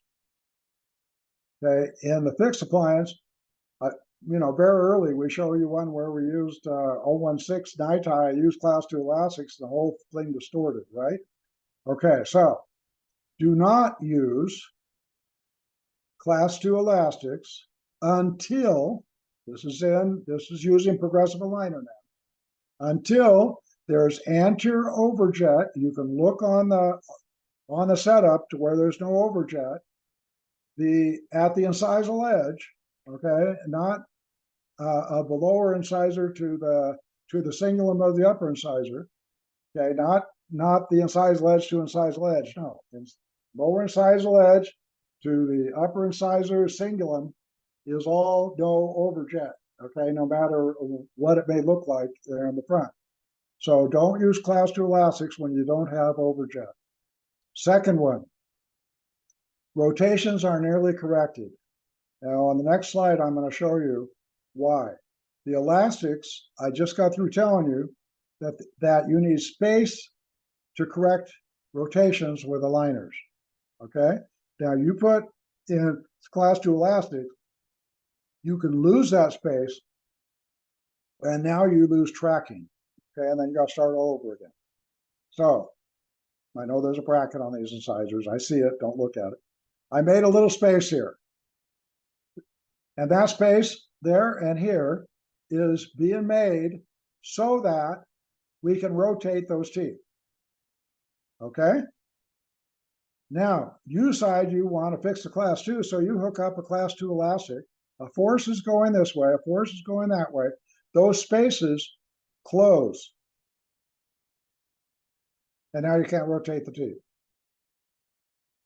And then all of a sudden you find out that you lose tracking. When you lose tracking, you got to start all over again, get a new set of trays at the new position and start again. Okay? So to avoid that, what you're going to do, or what I do, is that I look at, through the setup, and I say, okay, when do I get overjet? So maybe that's at tray 10. And then when are the key teeth almost all rotated? They don't have to be 100% rotated, but in the setup, when are they, let's say 80% rotated? So you say, well, that's the stage 13 out of say 25. You're about halfway through or 2/3 of the way through. That's when you say, let me have the button cutouts for class 2 elastics starting at stage 13. Do not put those cutouts from stage 1 to 13. I don't want them there. It's just confusing to me, and there's not enough plastic covering those teeth, and I don't have as much control over some teeth like, the cuspids and first molars. That's pretty important to have control over those. So in this PA aligner, you can tell the stager what stage you want the button cutouts to be placed. Okay. Now you're gonna deliver the trays to your patient at chairside, and you notice there's cutouts. You say, "Oh well, guess what? It's time to put buttons on." You understand that? And it's time to give you rubber bands. So from the very beginning, this is planned out. When the rotations are nearly corrected, when you have anterior overjet, then you can start the rubber bands, and not until. And do not give me button cutouts until then. Okay? Almost all companies will just give you the button cutout for the whole series. And then you're over there scratching your head. Well, am I supposed to put bond the buttons and give them rubber bands, and like, what's the force on the rubber bands? What am I supposed to use? I just got through telling you, you use for class 2 rubber bands, giant pandas, 4 ounce, 5/16 inch. Use those. It does not tolerate, with the elastic being flexible, you'll get arch distortion. Just like if you tried using rubber bands on an 016 night tie, you'll end up with arch distortion if you use a 6 ounce 1/4 inch, what is that, eagle or whatever it is. Okay. Do not use those rubber bands that you are used to using in the fixed appliance. And in fact, that 4 ounce 5/16 giant panda, I've been using or calling out for in even bracket cases, and it's been working fine. Again, low force works better than heavy force. And I realized, I wrote a seminar years ago about how much force it would take to move the whole lower arch forward, 300 plus grams. And so therefore you need a 6-ounce quarter-inch rubber band, da, da, da, da. I take it all back. Okay, it's called progressive. I can take it back, right? I said it, I did it, I can take it back. Lower force makes the patient wear it better too. They're not so overpowered. Their jaw's not going all over the place. It's not giving them pain, and they will wear those giant pandas, and maybe even less force than that. Maybe even a 2-ounce. Okay, but right now, I asked Amit Lala what he uses in his practice over all these years with the aligners, and that's the one he uses. And I went with it, and I said, you know what, that's the right force. We're not getting distortion. The teeth are moving. The patients are wearing it. Okay? Everybody with me? So again, decide in the setup check. So when you get the setup back, I mean, on the initial instructions, sometimes I say, do not make button cutouts until the teeth are almost rotated and there's overjet, approximately stage 15, and then it'll come back and I'll look if the stage that they put the button cutouts, if those criteria are met. If not, I tell them, no, change it from 15 to 18. That's when I want to start the class 2 rubber bands. Okay? Because there's no sense using rubber bands until the case is ready for them, and then they'll work. Okay? Got it? Okay, let's go. This patient is going to complain of lower incisors that on their lower front teeth that were loose. This patient that we're going to see, we haven't seen it yet. We're getting close. We're still going through concepts. And they checked them. They said they're vital. The patient's sliding on 232. There's no pain and sensitivity, but they're loose. So my reply was, it's normal in orthodontics to have a class 1 or 1+ mobility and a widened periodontal ligament. Here's the x-ray. And you say, okay, that's normal, right? A widened periodontal ligament. And this is why after teeth have been moving, you can actually make more activation per tray, because this is probably more than 0.25 millimeters or whatever. Okay. So anyway, on this patient, she had loose teeth. And so I said, if you're concerned, do light occlusal adjustment. In other words, take some articulant paper, smooth off a little bit. Traumatic teeth can cause hypermobility, and that is a known thing that we deal with. Okay, when you put the bracket through gingival and down comes the bicuspid and it gets hypermobile. Okay, intrusion to correct deep bite is programmed, but the teeth do not always respond exactly to the rate that those teeth are programmed to intrude. So you'll get a collision if they don't intrude of the incisors. So I've got a slide coming up. I think it's in the patient. All right. Just keep in mind that this could be deep bite, intrusion upper or lower, that hasn't taken place yet. And so the incisors are contacting too tight.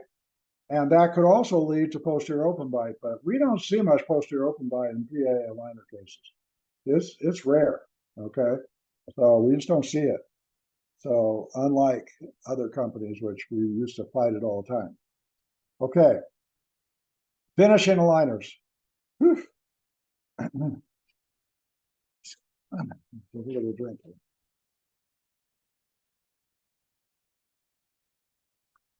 Finishing aligners.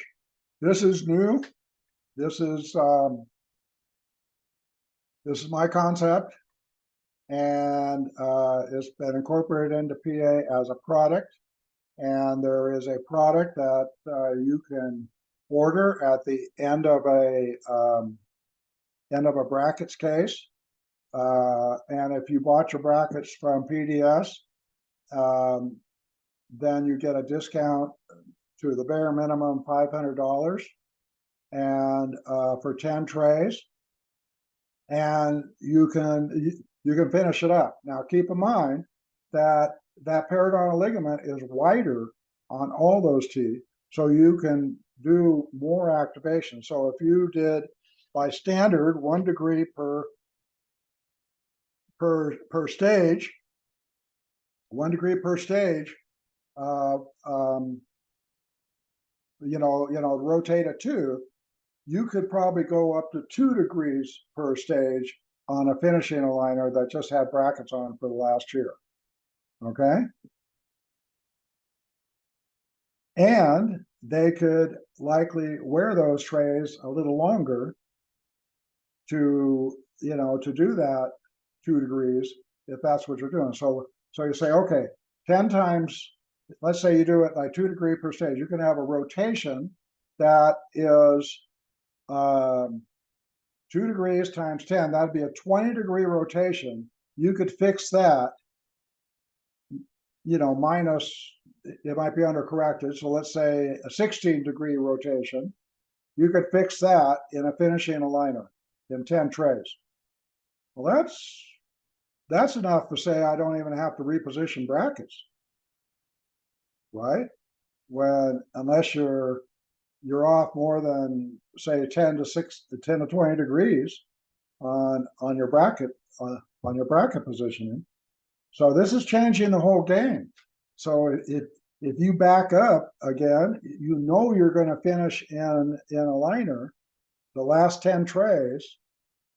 Then you're going to take off the brackets.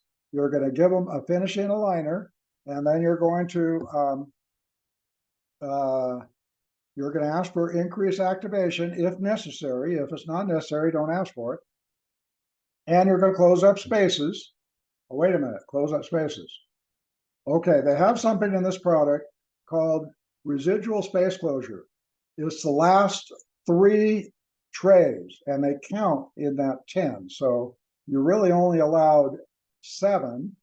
So maybe you just go 2 residual space closure trays and 8 of active aligners moving teeth to fit within that product. Okay, so what you do is the residual space closure trays are at the end. They close up all your band space, all your little spaces between the 2 and the 3 that you're having a difficult time with. It adds intrusion to level where you didn't get level. All your little bracket positioning errors. You don't have to worry about them anymore. You do it in those trays. Okay, and it takes away something that requires a whole lot of skill and time chairside to bend wire and make it all happen. And you're going to see it in this case. You're going to see, even though she's an aligner case from the beginning, I'm going to show you where the finishing aligners start. Okay, and you'll go, oh, okay, I get it now. So it can change the whole thing. You got a patient that is really hounding you to get out of braces. You say, sure, we'll just change to aligners, and you get your active retainers. Right now, this product is only 10 trays. You cannot, if the patient doesn't wear their trays the way they're supposed to, then and you lose tracking, there's no starting over again. There's no asking for another set of trays. There's no refinements. There is a retainer. So at the end of the bracket case, you'd have to pay for a retainer to be made, right? Well, this includes a retainer. You send the scan at the end without the attachments on. They send back a retainer. It's mostly shipping, to tell you the truth, and for them to make the retainer, and but they have to trim it, and everything has to be right. So it includes the retainer. So your $500 minus retainer minus bracket positioning. It's hard to say that we shouldn't be doing it this way. So you might want to factor that into your next patient's fee, and you say, well, we're going to finish in aligners. I don't want to deal with all that wire bending bracket positioning and all that kind of stuff throughout the case. Okay, so and you can use elastics, because you're on a as long as you don't have a lot of rotations. Now, the IP appliance fits in really nice with this because we have rotation brackets, so you shouldn't have rotations even if it's not positioned right. You're still probably within 10 degrees. Okay, you're not going to be so far off. And then if you're and then the incisor torque, right? Just as long as you put 1825 NiTi in there or 1925, chances are you're not going to have a lot of bracket torque to fix. And you'll be doing all these things, okay? You're going to be doing overcorrections, you'll be doing, and the only thing you have to do now is be able to write the instructions, what you want, okay? And that's part of wire bending too. You've got to figure out what you need to bend. Okay, so finishing aligner concepts. You want to refine the results for the best possible finish to build your career without wire bending, okay? You want to remove the brackets and finish with aligner trays, avoiding arch wire bending, which is definitely technique sensitive. You can change arch forms, you can change overjet with these, eliminate bracket repositioning during the bracket portion of the case, usually after alignment, right? Before you change to 1825 or during. And the patient requesting removal of brackets, you solve that problem, but you have to stay within 10 stages. 15-degree rotation is what I just said, or what I'm saying now. Step or step down, maybe 1.5 millimeters. Extrusion is not as easy with an aligner as it is with a little step wire, okay? The periodontal ligament is widened, and so the tray activations can be greater. It's best if you can diagnose it at the start, bracket start, followed by finishing aligners, and maybe even go 20 stages. And 20 stages after 3 to 5 months of 014 NiTi, you're ready to take off those brackets and go to a finishing aligner that, yes, you may not get done in 10 stages, but you'll likely get done in 20, because the 20 product, you have up to 2 refinements of up to 20 trays. So you can start over again. If you're not happy with the result, you send them another scan, you get another set of trays. You do it again, you get another set of trays. Okay, do you understand that? You'll see that in this case. Okay, so she went for, I think it was 2 refinements. So you go like, 1 series of trays, and then you say, okay, am I satisfied? Is the patient satisfied? Oh no, we'd like to fix this, we'd like to fix that. Okay, that's a finishing aligner. Get it back. No, fix that, fix that. Now this one did not specifically, this wasn't diagnosed this way on this case. It was an aligner case that ended up with finishing aligners, but you can do brackets first, followed by aligners, and you're going to see that in a month from now. Because, no, you're going to see that in 2 weeks from now, because I'm doing the next one too, and then Collins follows that.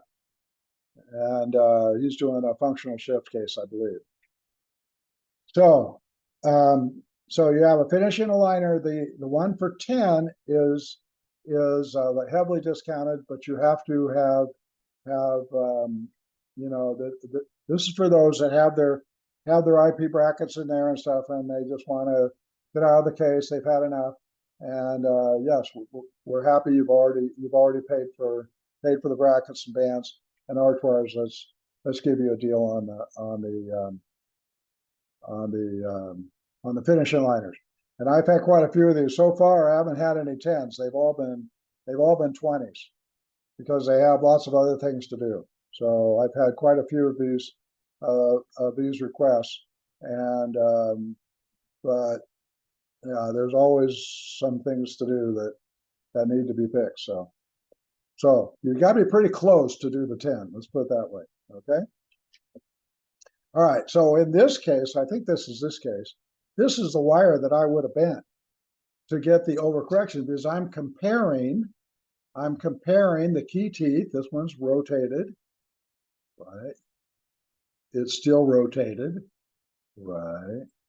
So I got to make a wire bend to, to add more rotation here, right? I need to add that second order bend. And then I have to transition to the next tooth. The same thing with this incisor. And same thing with this canine, huh? It's still undercorrected. And so I need to make a second order bend. Okay. Well, I did that for years. And because I was using a Roth appliance, which didn't have any rotation brackets. And I used to spend most of my day just bending these stupid wires. And I used to say, geez, in those days I was using Ormco. And I said, am I an employee of Ormco? Because I'm working awfully hard to try to make their bracket work because it wasn't working, it just wasn't. And I was adjusting bracket adhesive thickness, all kinds of stuff to try to keep from bending wire. Okay. Well, now you can incorporate.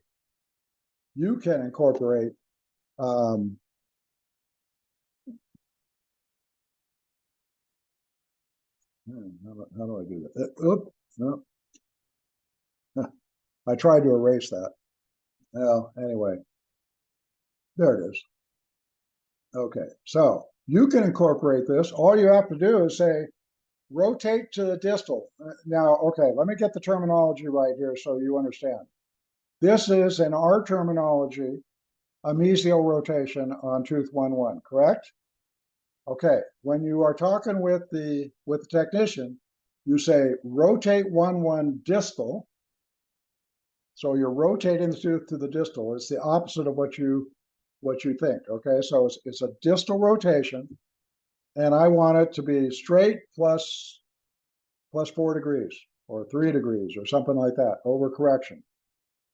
If you were doing a 10 tray, and you could probably do 10 tray on this for sure. See, this one over here is pretty, oh no, that was a start. Oh no, you could do 10 tray on this. Well, okay, wait a minute. Here's a, let's look at this here. Let's see, Control P. This one, 4-3. 4-3 is quite undercorrected, isn't it? That's probably a 20 degree. That's probably going to put you in the 20 trays to fix that one. So, but this arch up here would definitely fit in 10 trays, okay, the upper arch. Okay, because there's not that much to do. Now, I don't know, I'm not seeing the whole case, move this up, move that down, change the overjet, whatever, okay? But this one right here, like this 4-2, you see this one? That's definitely 10 trays. This one, I would say, is probably 10 tray. That'll make it. 4-3, no. No, that's 20. Okay. And then looks like we have some angulations and rotations. So this lower arch looks like a 20 tray. Okay. All right. So when's the case finished? Well, I think that Collins went through that with you, but let me just say it again.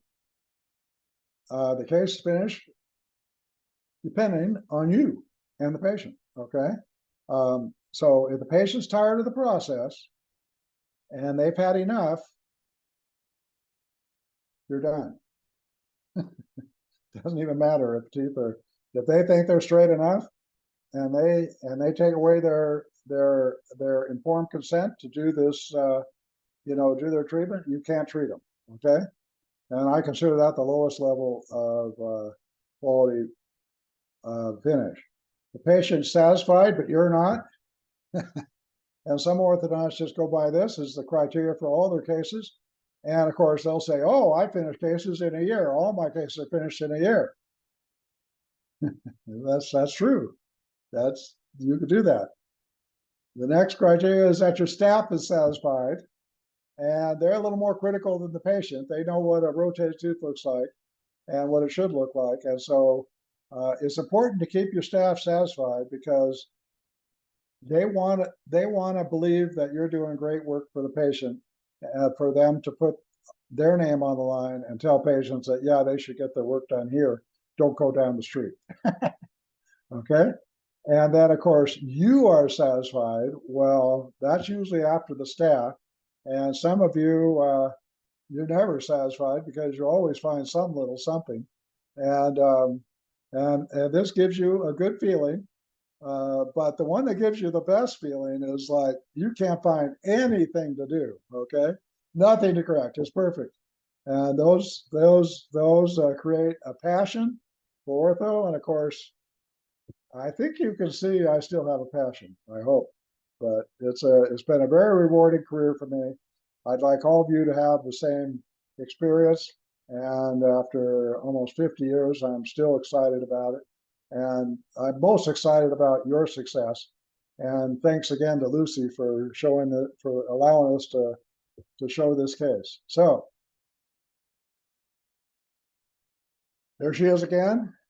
And thanks again. She's in her first 40 cases.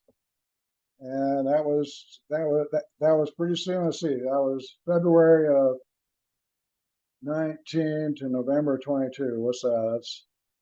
That's maybe 18 months or so. She was starting quite a few cases. And then so here she is. Here's our case, our example case. Now I want to talk about intrusion in this class because that's one of the things that a lot of aligners don't intrude very well. They don't work for intrusion.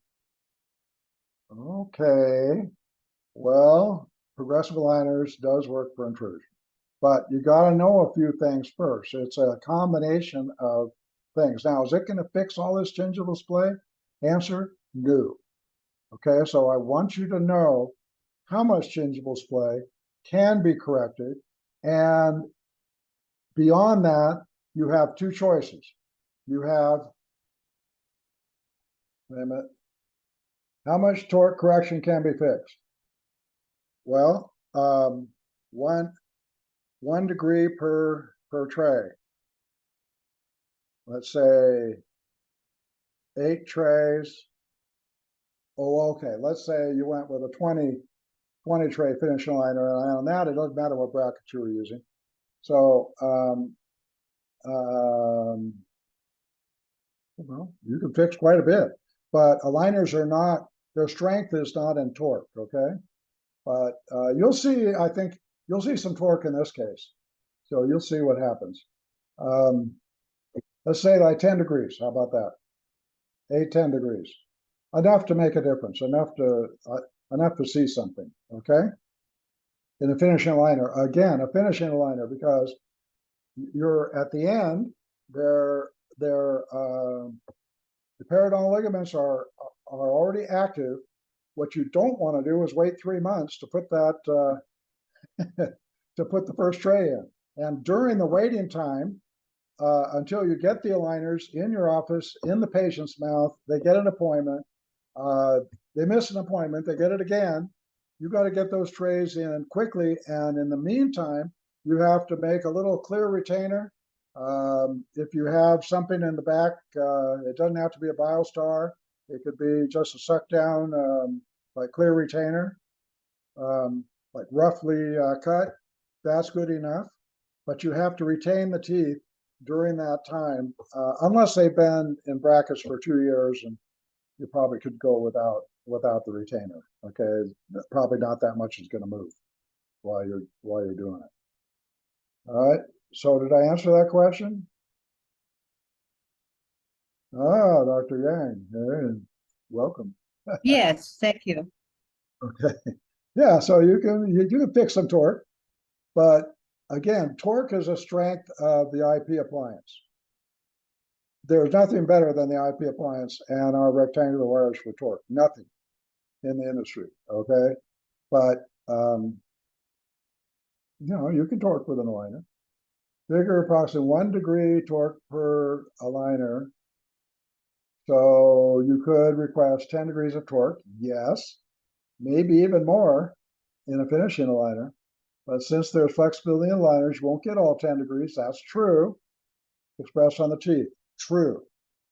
So if you figure 30% inefficiency, depending on the patient, of course. So if you ask for 10, you might get 7, right? Hey, Don, can I interject real quick? You sure can. So one thing that's cool that with progressive aligners, guys, is that if you want, you can request a straight trim line instead of a scallop trim line. So if you had a case where it was really important to try to get some torque correction in your finishing, you could request that the anterior section of, say, the upper aligners have a straight higher trim line and then leave all the rest of them, like the upper posterior and the lower, alone. You'll get better torque expression in the area where you have a straight higher trim line, because it gets rid of the flexibility in the aligner and exerts better force up along the gum line of the tooth, because it just sinks in a little bit tighter in that area. They also have a torque ridge, right?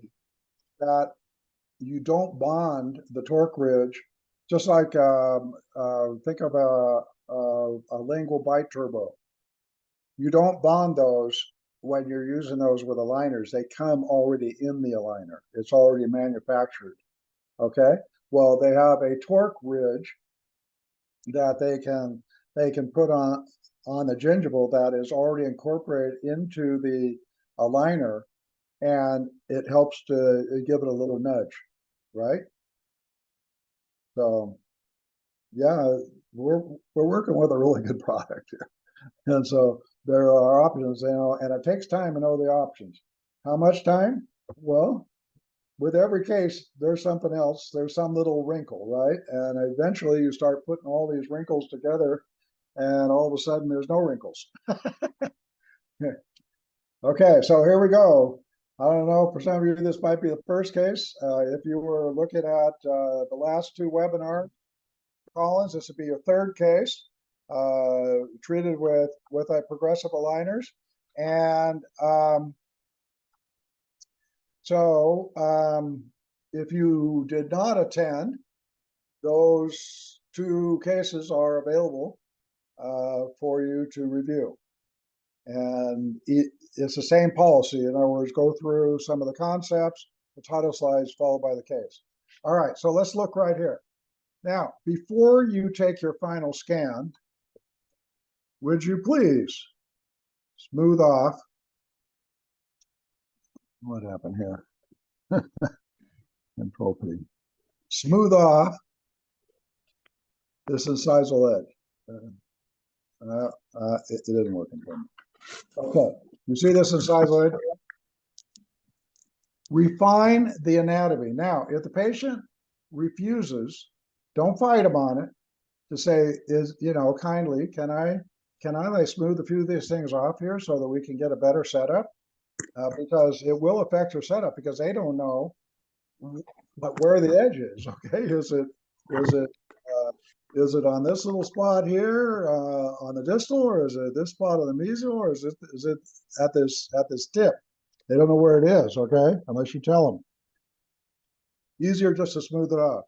But if they won't let you smooth it off, then you do it out of refinement. Remember, almost all your cases will have a refinement. So part of the refinement protocol is to refine the dental anatomy before you take your refinement scan. And that usually just means the front teeth. Excuse me. Okay, can somebody, let me see if I can, what is it? Control P. Okay, so this is our key tooth. Make a guess how much rotation that is, or maybe it's this tooth. They're about the same, right? In the degree of rotation. So this is a key tooth. You're going to see this. You're going to see the teeth rotate. So count the aligners. I don't know. I can't remember. And then this is a key tooth right here. 3-1, right? Those are probably all 20 to 30 degree rotations. Wouldn't you agree? Okay, so let's, here's our third molars, and I don't remember here if those were removed. I believe they were. So in smile stream, we take the lateral ceph and we take monomeasuring, we merge them together, and that gives us a VTO. So I want you to get used to right now, because in the next level, which is coming up next year, automated simulation, you're going to be choosing the arch form to maintain. So, and it's going to be these arch forms, okay?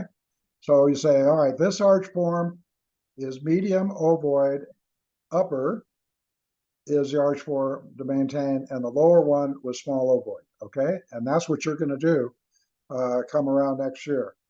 You're going to take an arch form, you're going to put it right over your scan, and you're going to choose which one. It's going to default to medium ovoid, upper and lower. And then if you want to change the lower to small ovoid, you can. Okay, so with that much crowding, the incisors went forward more on the lower with more crowding than on the upper, right? Now, which was a plus 1.3. Okay, plus 1.3, that's pretty close to skeletal class 1. So we should be able to get some pretty good incisor inclinations here. Now, the upper incisor is already starting off retroclined. You see that? It's pointing up towards nasion. This is light bulb tracing. Now, upper 1-n is 86, less than 90, right? But we're not going to look at that. We're going to look at the light bulb tracing, and the upper incisor is retroclined. So we don't mind the upper incisor proclining out a little bit. This lower one is quite a bit proclined. So we got to do something about that. That might be too much. Okay, skeletal open bite. That would be these like 30s over here in the numbers, or you can look at the light bulb, tracing how divergent is the maxillary plane versus mandibular plane. That kind of looks average to me, averaged a little open. Okay, and then there was surgery condition because of the gingival splay, right? So some third party might criticize me for leaving the gingival splay and without presenting jaw surgery. So I made a intrusion of 6 millimeter upper maxillary impaction, mandibular rotate and setback, and this was the 2D VTO, and that was a treatment alternative considered, refused by the patient, and she accepts a compromise. She's not going to fully correct the gingival splay unless she does skeletal anchorage or jaw surgery, okay? So that's the protocol. You write all that down, okay? Just so that you cannot be criticized. You can't stop somebody from criticizing you, but you can sure defend yourself.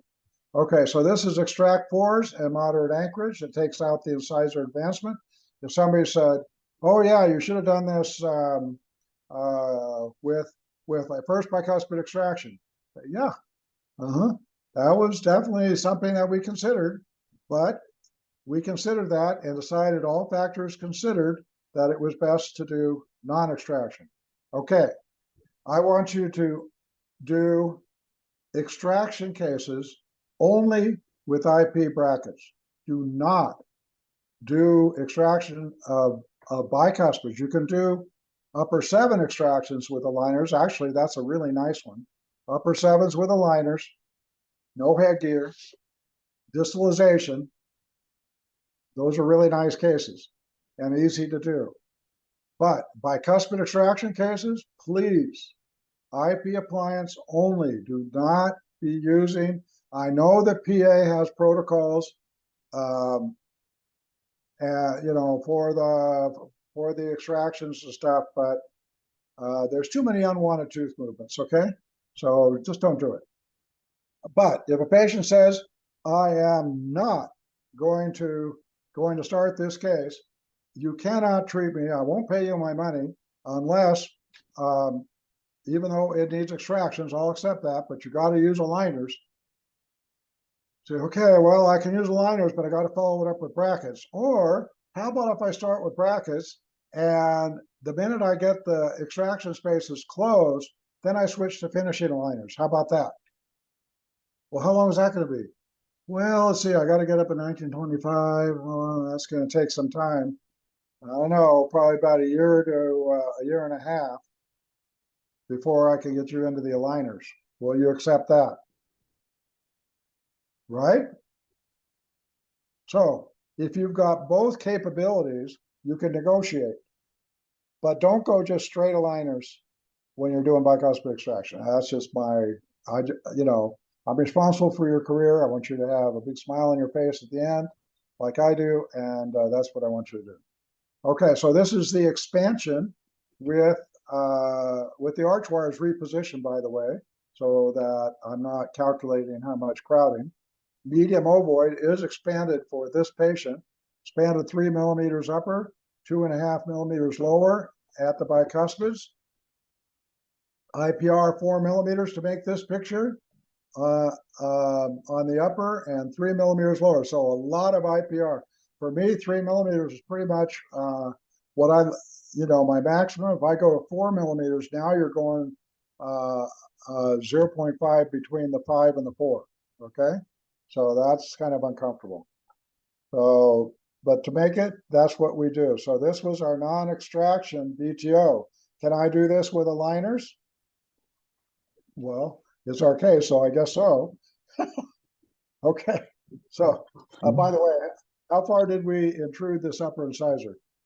Looks like we intruded at 2 millimeters, okay? That was to make the 2D VTO. At the end, you're gonna see an overlay, and you'll see if I was able to do that or not, okay?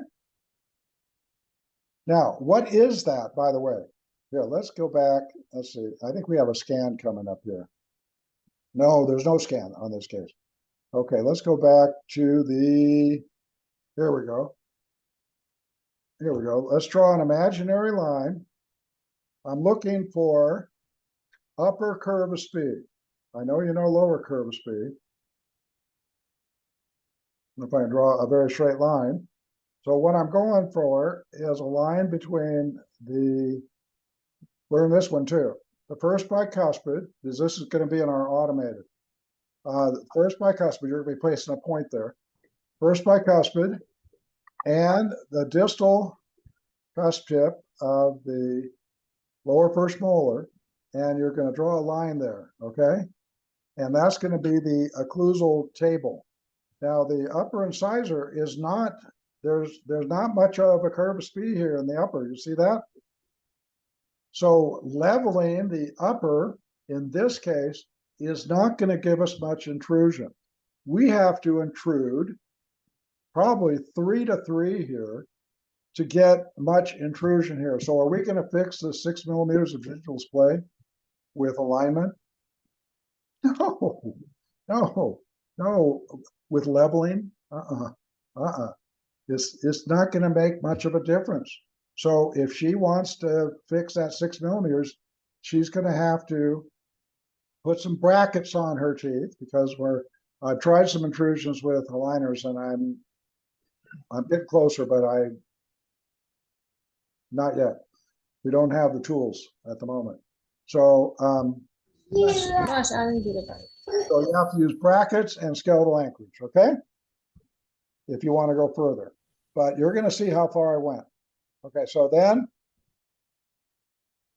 back again, jaw surgery, extraction considered, and that's our plan. Now, I always put, while I'm doing the diagnosis, I always put an exit plan. What's the exit plan?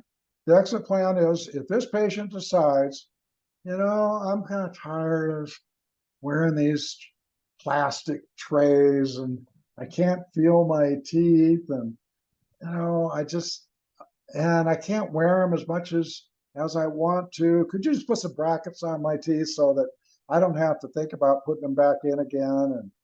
And, so I don't have to worry about compliance.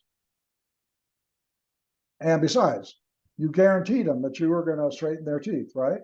So if they won't wear the where the appliance, then I guess you'll have to use some brackets. Now, out of the hundreds of cases that I've done as a mentor with Lucy and others, with this product, we've got one that had an ankylosed tooth that we put some brackets on.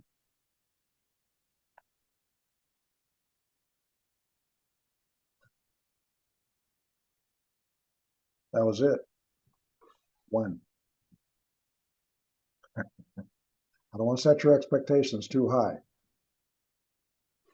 But we have had some that changed their mind at the consultations, saying, nah, you're talking to me too much about compliance. Maybe I'm not going to do it. I think I'll go to brackets, and then she'd have to refer them to the orthodontist.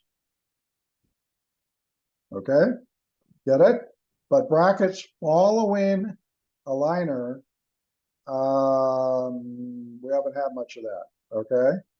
I mean, I could for sure count them on one hand, but I can't even come up with a second one, even with the others that I've worked with.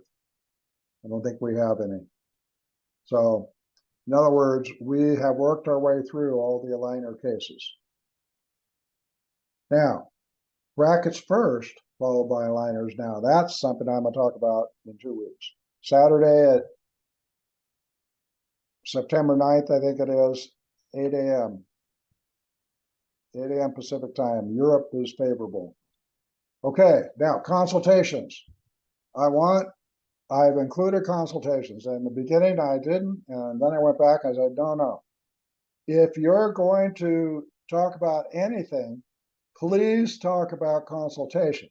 Why? Because this is your contract with the patient. This is their expectations being sent. If anybody ever challenges you, this tells you what you were going to do and what you weren't going to do. Okay? So I'm going to do this case in 18 to 24 months is my estimate. I think I already told you we finished in 16. That straightens your teeth, reduces the gummy smile, does not say corrects it, reduces it, widens your smile, fixes your bite using progressive aligner, brand aligners. And if they say, I want Invisalign, you say, yeah, I can also do Invisalign if you want. It's extra cost, and other companies, came on the market because they had different technology. And I'd recommend progressive aligners, but if you want Invisalign for an extra $500, sure. Okay. It is possible that I will need to place brackets on your teeth for 3 to 6 months to finish all tooth movements. You should have it in every case, an agreement that they have agreed to do some brackets as necessary to satisfy who? To satisfy you. Okay, because they'll be satisfied before you will. This will largely depend on how well you wear the aligners. Your smile will be fantastic. Next step, reshape your teeth and then take scans or impressions. I should cross that out. Actually, I'm not going to cross it out. If you can only take impressions, you take impressions. But you have to get a scan. You can go to a local lab and they can scan it for you. And it accepts all scanners, okay? Progressive aligners says, but they only accept scans. They do not accept Algin impressions, PVS impressions, any of those things, okay? So get somebody else to scan it for you. Orthodontic fee includes up to 24 months of aligners and brackets, plus the first retainer, okay? Extra costs, woo, extra costs, okay? Make sure that you talk to them about anything that might be extra. Are you going to charge for cleanings? You get halfway done, or you get halfway through the case, and you say it's time to get your teeth cleaned, and now you hand them $100 bill, $130 bill that your front desk wants them to pay, and they go, wait a minute, that's included in my ortho. No, it's written down. Extra cost, regular dental x-rays and tooth cleaning. Every case, okay? And except in perio cases, then it says perio scaling and dental x-rays every 3 months to monitor root length and bone levels. Occlusal adjustment. IPR, okay? If it comes back, there's interproximal reduction. Do you want to include IPR, or do you want to, in the ortho fee, or do you want to charge extra for it? It's your style of practice, okay? And then before retainer scans, an occlusal adjustment. Even out the bite a little bit. If you've been biting on plastic for 2 years or 16 months, you take them out, your teeth don't bite together quite even. So even them out a little bit, and then do your scan for the retainer. So yes, on your retainer, you do a retainer scan. That closes the case. Unless you're still in the warranty period, and then you can reopen it. That's the big advantage of the unlimited product, because that's 5 years. So if you give them a retainer, they don't wear the retainer quite like you think, and they come back and they got some rotations.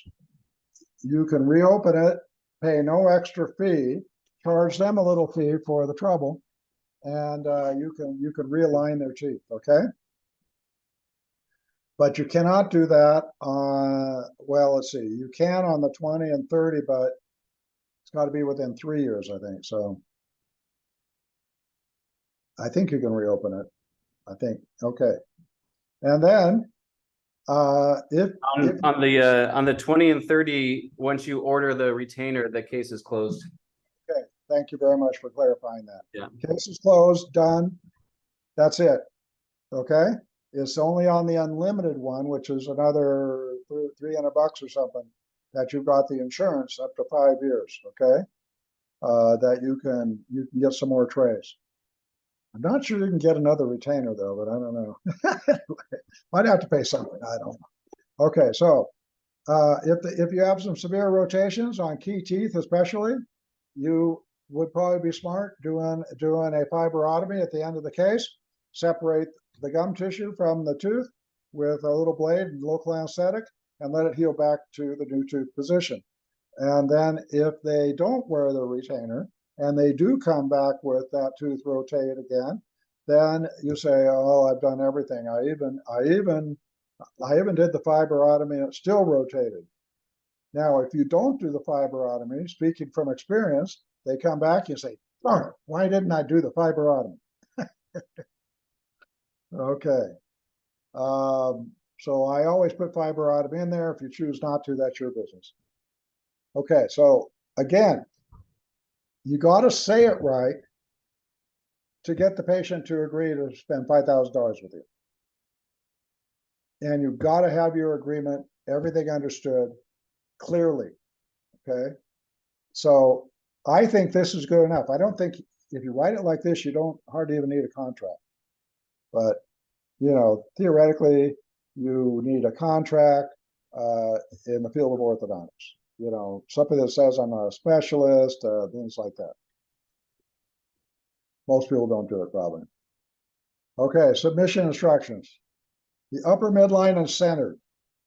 The upper midline is centered. Now that gives the technician a starting point. Now, what am I looking at for the upper midline? First of all, I look at the face, look at the center here of the lip, and I go, okay, that looks pretty straight. I got a little overlap, you know, I'm not sure which one to look at, but it's sure probably right here at the tissue, you know, at least the muscle attachment here, that's pretty straight. I look at the mid-palatal suture. I can see that here. That's pretty straight. So upper midline centered, synchronize lower midline to upper. I think you do have to write that. You got to, okay. If you don't write it, then then the technician just chooses whatever looks right to them. Okay, so I would prefer giving them a starting point. Start with this point right here, upper midline. Start with that. Everything else is built around that spot. Add buccal crown torque, lateral uprighting, and expansion to the lower posterior teeth till the cusp tips of the first premolars. Like which cusp tips? The first premolars are 2 millimeters wider, each size synchronized upper to lower. You don't have to say buccal root torque on the upper molars and the upper bicuspid. You don't have to say any of that with PA. They already know that. Okay? So you got to say, I want buccal root torque. How much? 2 millimeters, because you're telling them how much to expand. Okay? 2 millimeters a side. Okay? Intrude the upper incisors 2 millimeters. Ooh. Actually, I would probably say the upper central incisors, because that's what you are putting on your lateral sep. Intrude the upper incisors 2 millimeters. Now, where are they going to get 2 millimeters? Well, leveling, and I don't know where they're going to get it, but give me 2 millimeters. If I draw a line here from cuspid to canine, cuspid to cuspid cusp tips, there's maybe a millimeter right there, right? Well, where are they going to get 2 millimeters? Well, they got to go higher, right? So bring up a cuspid too, maybe, intrude that. Okay, here's synchronize the lower curve speed, so the endpoint overbite. I think you should always specify the endpoint overbite, personally. Okay? Because then they know how much the overbite, and you'll see a tool in the software. It says overbite over jet. You just click on it, and it tells you what the starting setup, what the starting was, what the setup is. Overbite over jet. Tell them what you want that to be. And then the lower, do I want to lower the curve of speed? Well, wait a minute. If I lower the curve of speed, maybe that's going to be open if I intrude the upper 2 millimeters. So what I'm saying is intrude the upper 2 millimeters and fit the lower to the upper is what I'm saying. If there's a curve of speed, whatever it takes to make the overbite 2 millimeters. You get it? So don't say flatten lower curve of speed, flatten upper curve of speed, because that's probably going to fix the deep bite, and the overbite is fine right now, and there's no place to intrude 2 millimeters. So when you're working on gingival splay, you work from the gingival splay, and then everything else fits from that. Okay? You get it? And here is a couple lines here drawn on, this is from the, we don't do this, but that's basically where these points fit. This is what you're going to have to place right here, starting next year, right here and right here. I modified the occlusal plane. I do these things, okay? I taught you what the occlusal plane was years ago, and I am changing it. Oh, well. Sorry. It's just a few little minor things. Okay, now, IPR, interproximal reduction. Both arches as needed, because, right, we got too much crowding here, as needed for endpoint overjet 2 millimeters. So remember, specify what you want to see at the end, okay? Now, in this setup, when I counted up all these, this is what came back. When I counted up all these numbers, 3.3 and 0.4 more millimeters, that ended up with 2.7 millimeters upper and lower, equal amounts of IPR. Now, if I look at Bolton, if you just click on Bolton, it's another tool. It says here in the upper anterior and the upper arch, it's 1 millimeter bigger than the lower.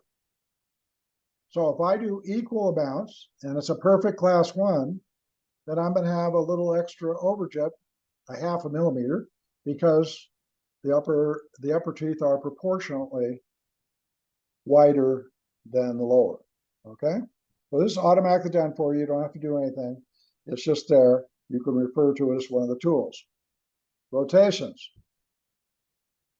This is what I think you should say. Correct rotations without collision. You don't have to say that. Until overcorrected by 2 degrees, overcorrect by 4 degrees, key teeth, and I had a whole bunch of key teeth, all of front teeth, right?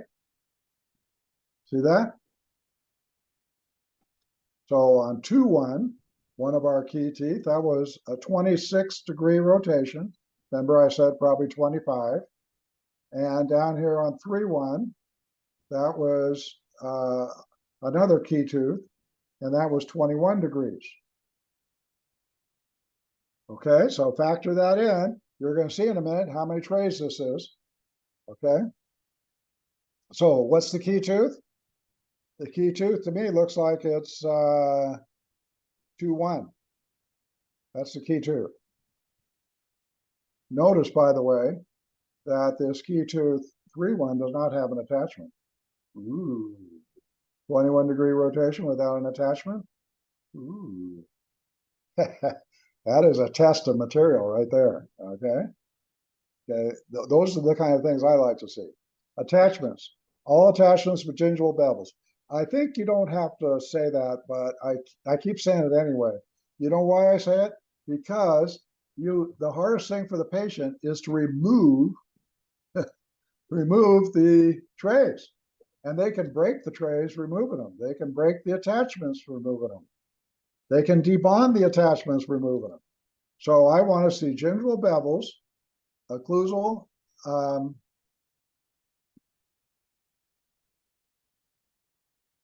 gingival bevels, occlusal versus gingival. Oh yeah, basically the studies have shown it doesn't matter if the bevel is occlusal or gingival. Now, you can see here, this is a gingival bevel. You see this right here? See it here? See, this is beveled. This is beveled. You see, in PA, we got these little triangular ones, okay? And that qualifies. Now, that's pretty easy putting it on and taking it off. Now, the side of the attachment is what's going to be pushing, the aligner material is going to push on until, fix the rotation. Now, you see on this one, it is beveled, but the thickest part is gingival. Well, one of the ways that you intrude the anterior teeth is extrude the bicuspids.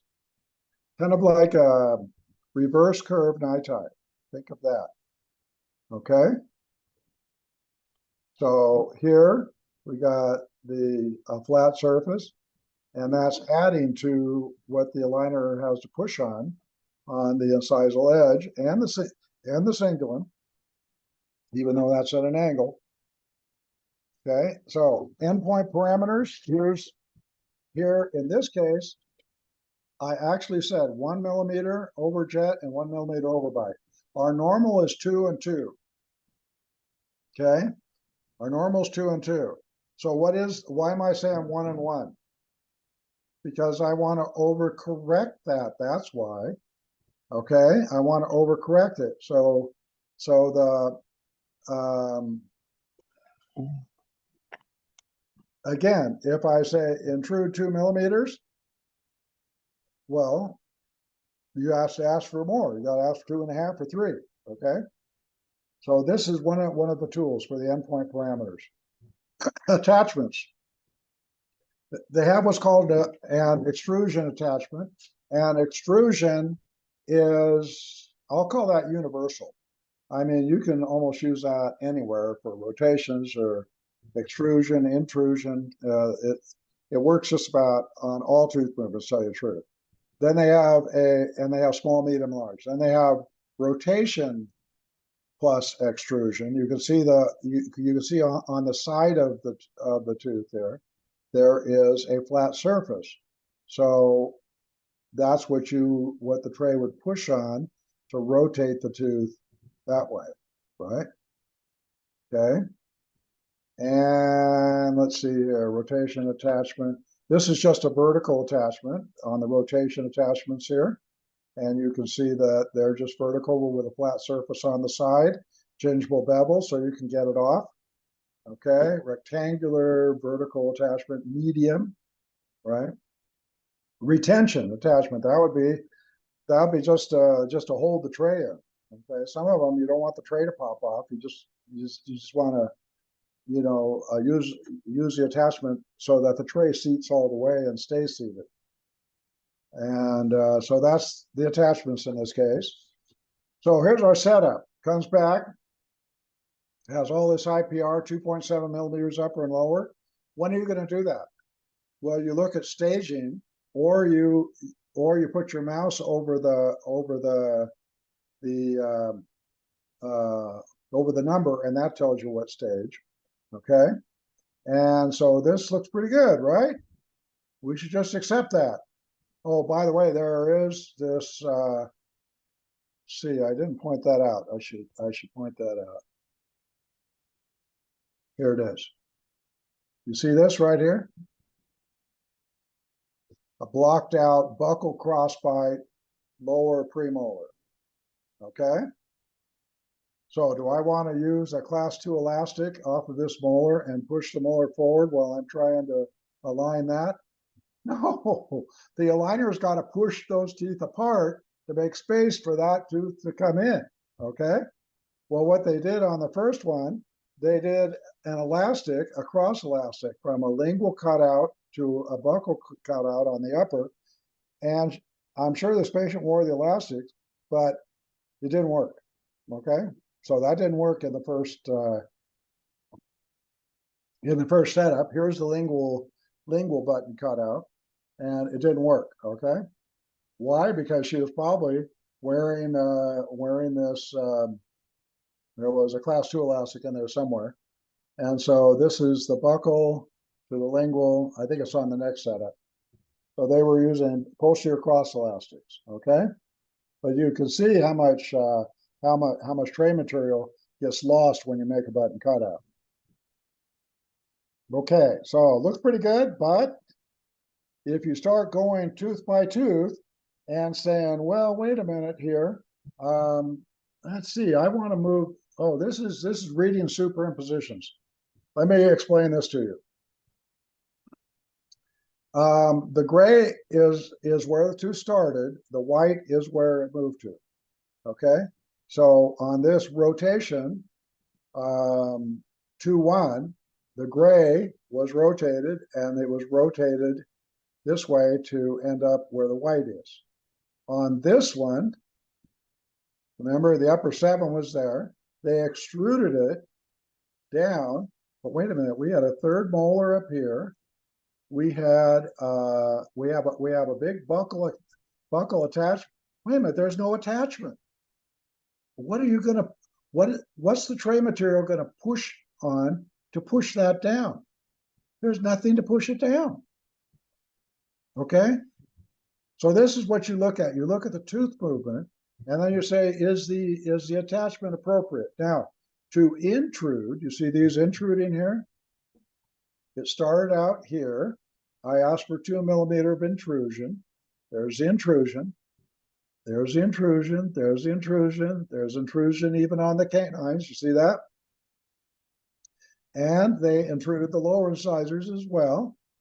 Say, you can see that, right? They advanced the incisor. So if you see gray, the tooth started out towards you.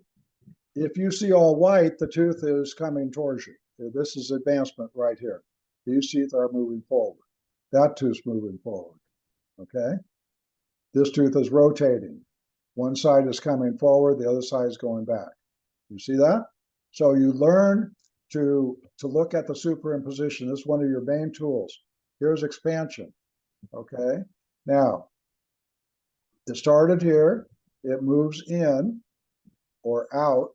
So the white part is out, and this is how much expansion there's there. Now remember, we said expand the lower so that from cusp tip to cusp tip, it was 2 millimeters wider on the first premolar. Synchronize the upper to the lower. Get it? Okay. You know, you do a lot of these, and after a while, it just becomes, you know where to look, you know what to look for. I'm real surprised that they don't have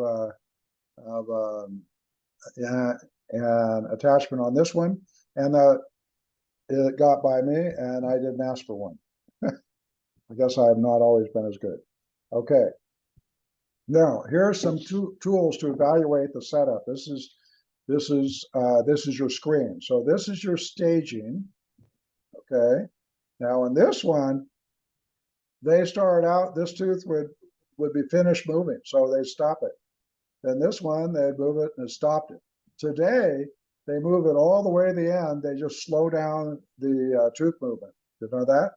Before here, they'd activate, let's say, 2 degrees per tooth, per stage. And now they go all the way in, and now they do one degree per stage.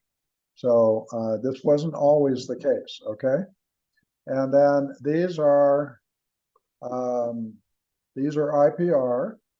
These are attachments, and there's a little there is a list here, if you don't remember. Overjet, overbite, superimposition. This is, oh no, you got to have that one. IPR, you can turn it on or off. I usually look at it first and then I turn it off, and sometimes turn it back on.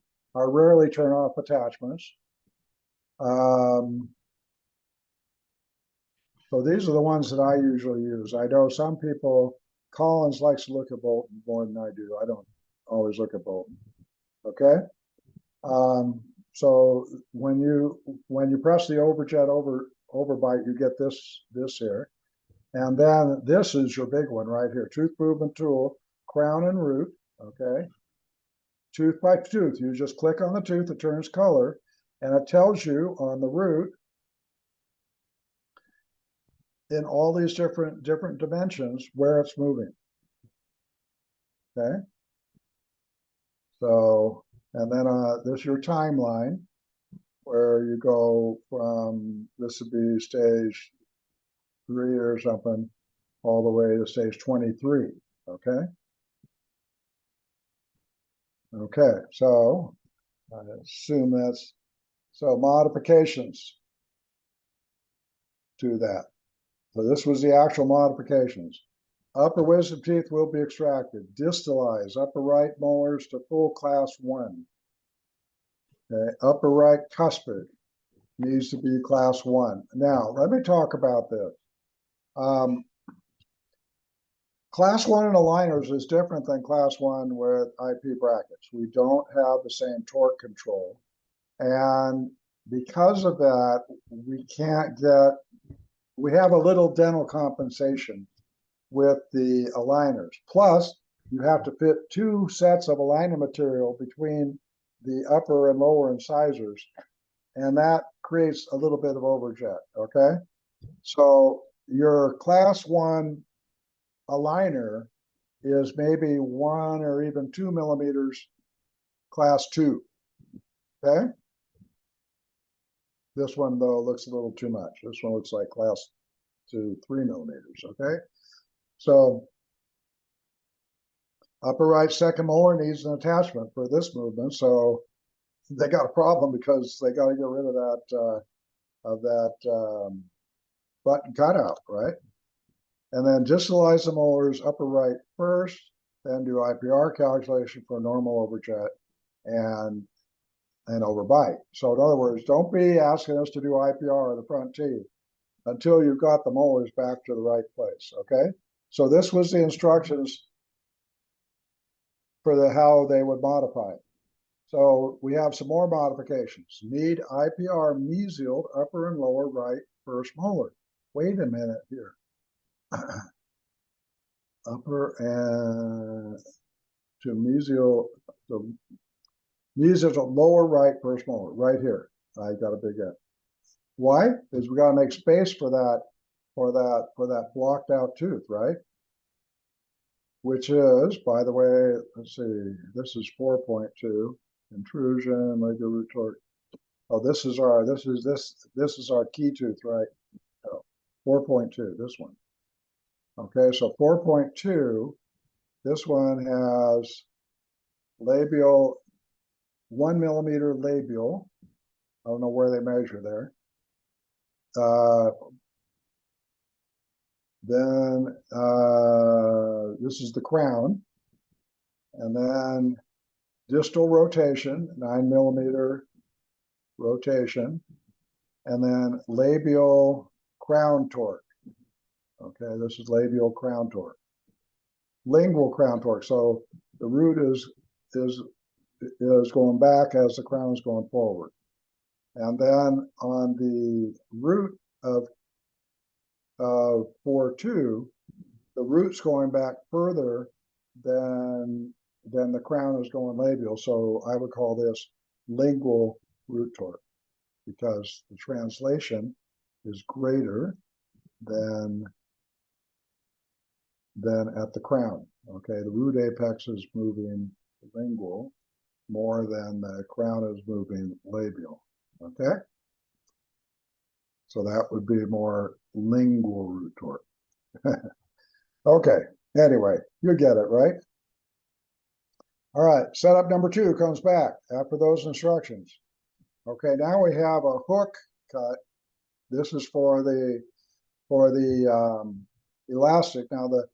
Now that's for the class 2 elastic. Now the advantage to that is that you don't have to bond a button, right? And it also looks better to the patient. Disadvantage is sometimes the plastic can bend out and then poke them in the lip. Also it pulls the tray down, okay? And we don't always want to be pulling the tray down. I'd rather have the cuspid being pulled down into the tray rather than the tray being pulled away from the cuspid. So, and remember, you don't use class 2 elastics until rotations are almost corrected and you have overjet. So in those days, I probably hadn't figured that out. And so these little cutouts and hooks and everything were there too early, okay? And we had some trouble because I analyzed all the,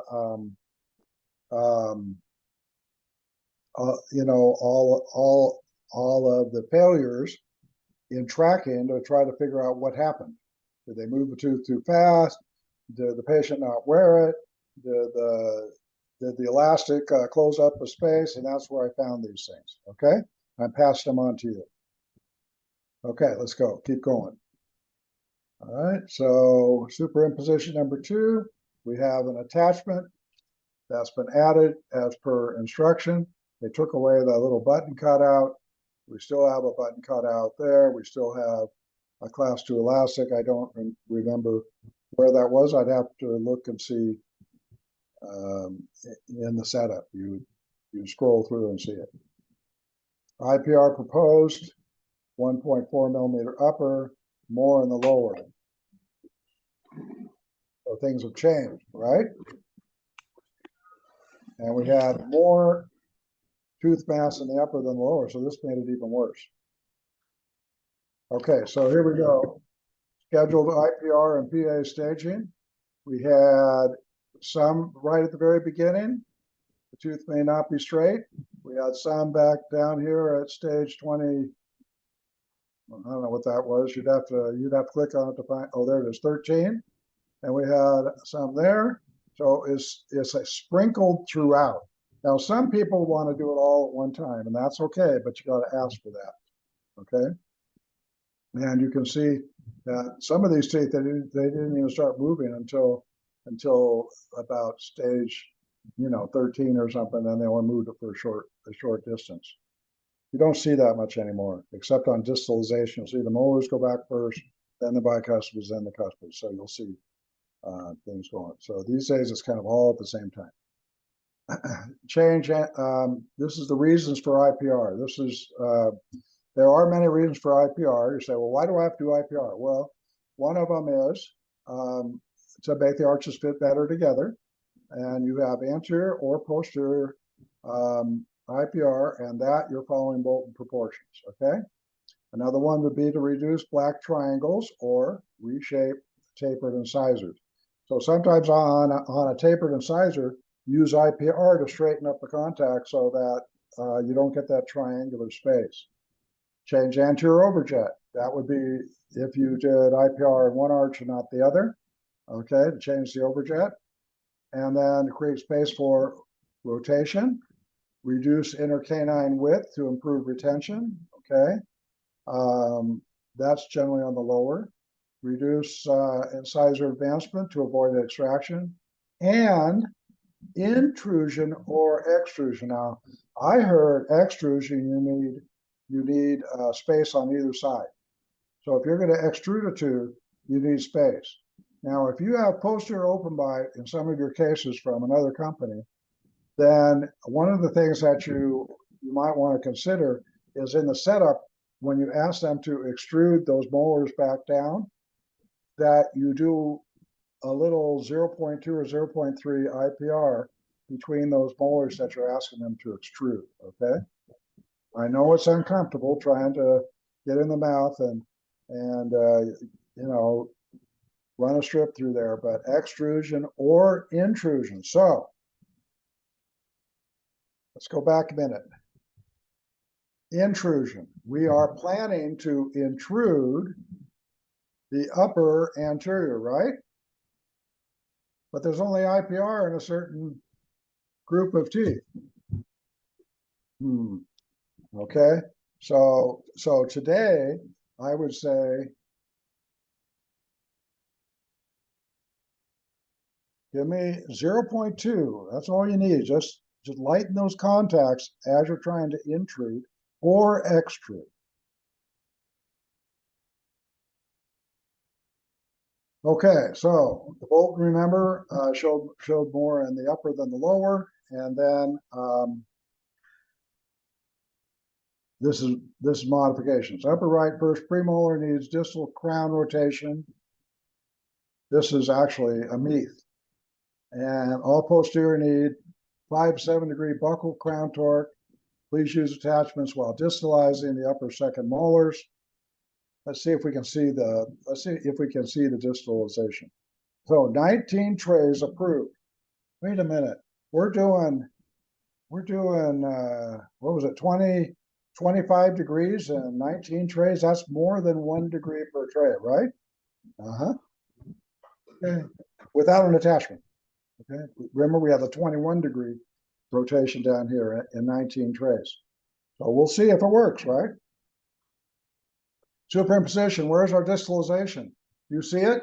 Can you see distalization? You see that? You see that gray line? The two started more forward, now it's back. Two started more forward, now it's back. Two started more forward, now it's back. Upper eights are gone, okay? Whenever you see distalization, that also increases the trays quite a bit, okay? So this is pretty aggressive on the tooth movements. This is probably more than, let's see, 19 trays. I can't click on the tooth to see, but that's probably about 2-3 millimeters. That's pretty aggressive, getting those back. Let's see, let's look at the staging of 1-7. There it is. It goes back, goes out to here and stops. 1-6 continues, then 1-3, then 1-1-5 goes back. See, so this is the like sequential distalization. 1-4, that's been going the whole time. Okay. Our key tooth 2-1 or 1-1. I don't see an attachment on that. See that?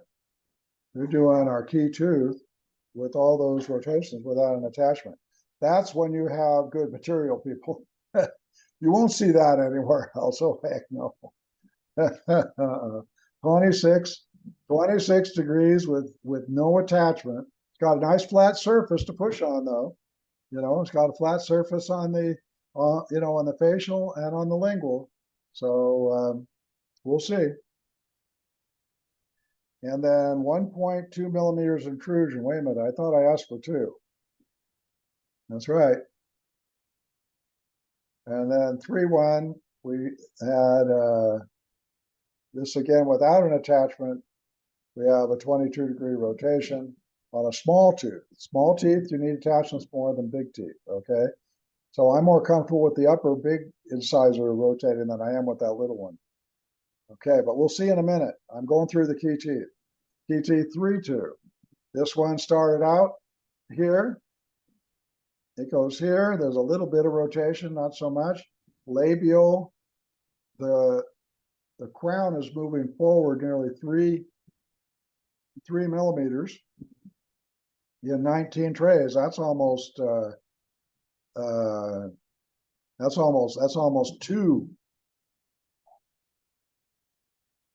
0.2 millimeters per tray, right? So this is pretty aggressive.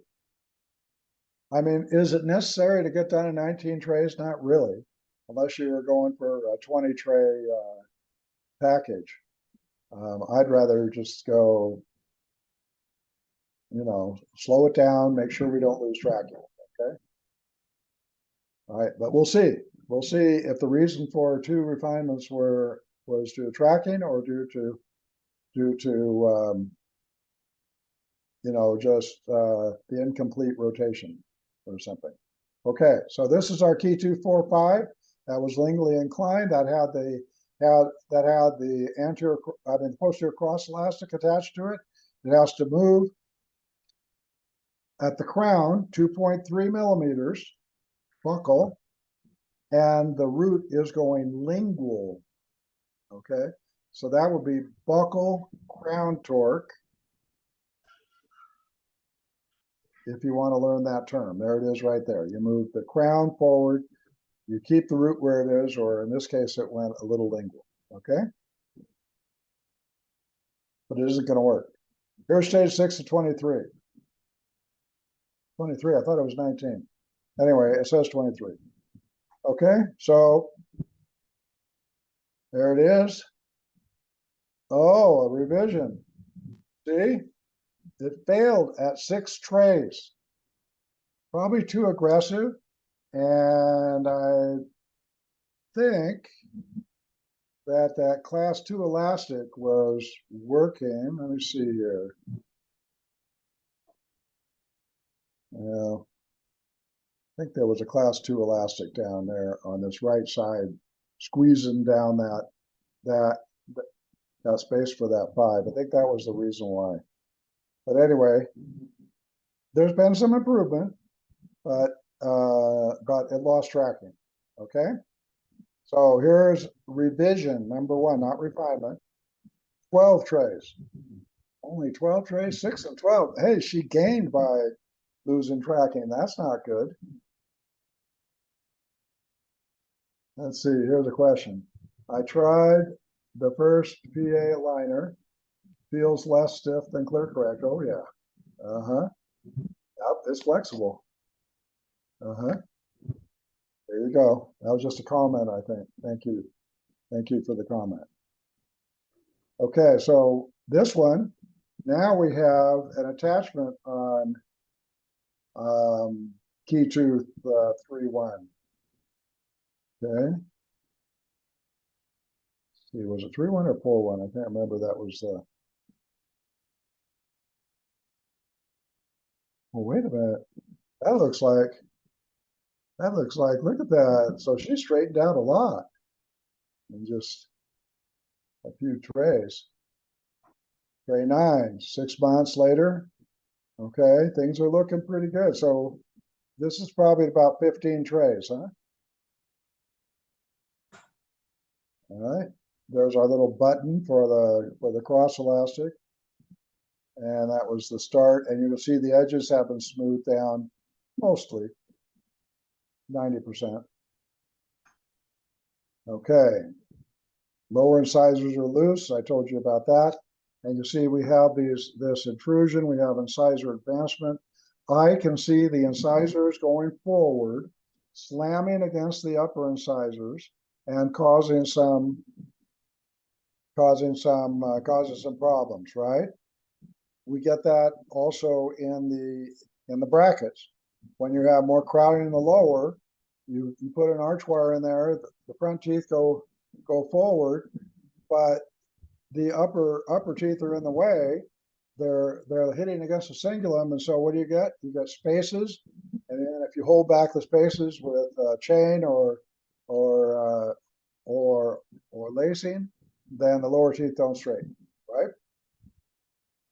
So here's tray 9 at start. I would say that her gingival display has improved, or maybe it was just, you know, just the alignment that made it look better. I don't know. Okay. So is she wearing her trays? What do you think? In 9 trays, remember we talked about how much could you do in 10? Is she wearing her trays? Oh yeah. Oh yeah, she's wearing her trays. And that was starting from 0. In other words, there wasn't any tooth movement from previous brackets, right? So you can do quite a bit in 10 trays, okay? If they activate it aggressively enough. And I would say this is probably more aggressive than they activate it now. So this was probably more aggressive in those years. Okay, here we go. Refinement number 2. So she got through her trays. Remember, she only had 12. So we got, so far she's had 19 trays, the 6 trays, and then they had to get some more, and then another 12. So I guess it's 19 trays in a total of 8 months. And things are looking pretty straight, aren't they? Now, this is where I would start calling it a finishing tray. Okay, so if you look here, this is what called my attention to it. You see this right here? This looks like my list that I used to make before doing wire bending. This was my list. Okay. It looked just like that. Bend this out, bend this in, distal in, distal out. Okay, that was my list. And so that's what I told him to do. So this is, in a sense, a finishing tray in the second refinement. You see the 3rd molars are out, but with the maxillary sinus there, see, it's not always just the 3rd molar. Maybe that is not going to upright. The lowers look a little better, but not complete. And maybe need a little bit more smoothing there. Just a root tip. Use a root tip. Okay. Just a little bit of tips and torques. Okay, so here we have progress F. So stomy onto incision, that would be from, that's our like gingival display, right? You say, wait a minute, wow, that went up, didn't it? Well, on the overlay, oh, and the lower incisor procline forward, right? You see that?